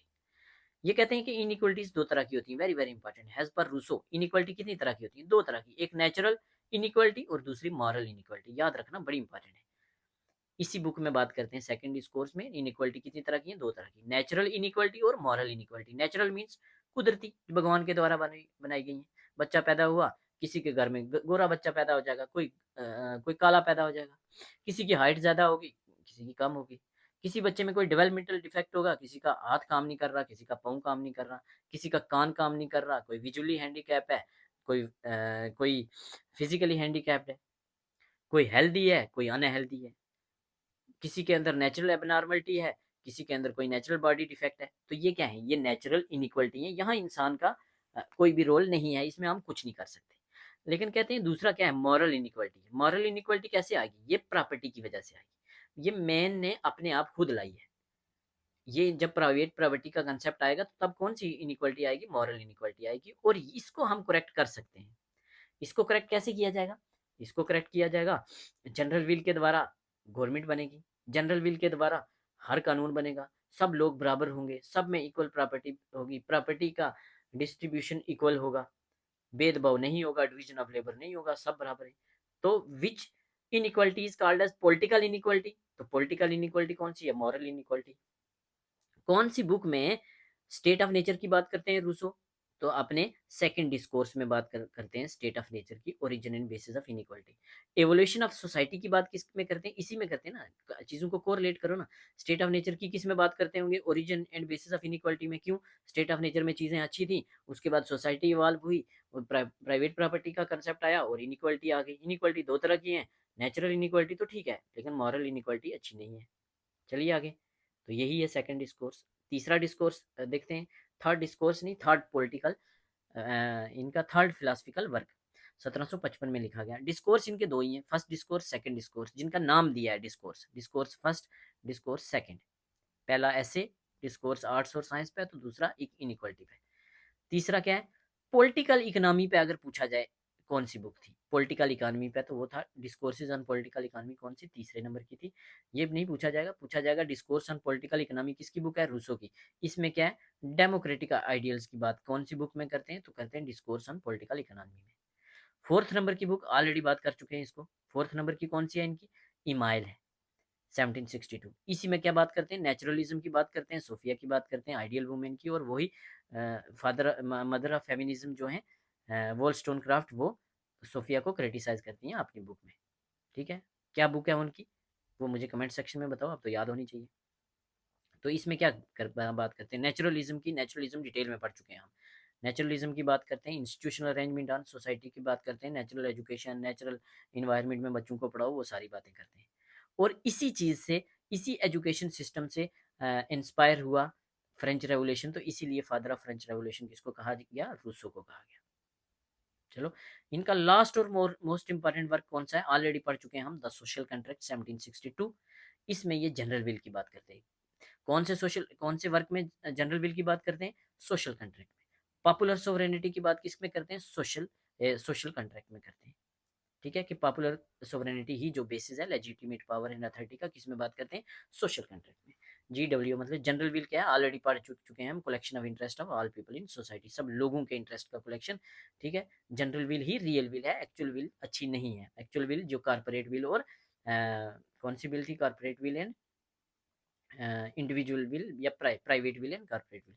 तो GW जो है जनरल विल अच्छी विल है सोसाइटी के लिए, यही अच्छी है। और इसी जनरल विल से डायरेक्ट डेमोक्रेसी बनेगी। डायरेक्ट डेमोक्रेसी मीन्स लोगों का रूल, पॉपुलर सोवरेनिटी। तो कौन सी बुक में जनरल विल की बात करते हैं? सोशल कॉन्ट्रैक्ट में। पॉपुलर सोवरेनिटी की बात किस में करते हैं? सोशल कॉन्ट्रैक्ट में। डायरेक्ट डेमोक्रेसी की बात किस में करते हैं? सोशल कॉन्ट्रैक्ट में। ठीक। तो थैंक यू सो मच, हमने रूसो काफ़ी अच्छे से पढ़ लिया। कमेंट सेक्शन में प्लीज़ ज़रूर बताएं डिस्कशन कैसा लगा। और अगर मेरे से पढ़ाने में कई बार कोई गलती हो जाती है तो पिन पॉइंट करके मुझे कमेंट सेक्शन में ज़रूर बताएं, ताकि वो मैं ठीक कर पाऊँ। आपसे रिक्वेस्ट है कि प्लीज़ प्लीज़ प्लीज़ हमारे लेक्चर को शेयर करें सबके साथ। मैं कोशिश करूँगा अब रेगुलर लेक्चर डालने की, सिलेबस पूरा कंप्लीट करने की, बट आपकी सपोर्ट के बगैर कुछ भी नहीं होगा। और आपने इतना करना है, हमारे लेक्चर को लाइक ज़रूर करना है, एक कमेंट करना है।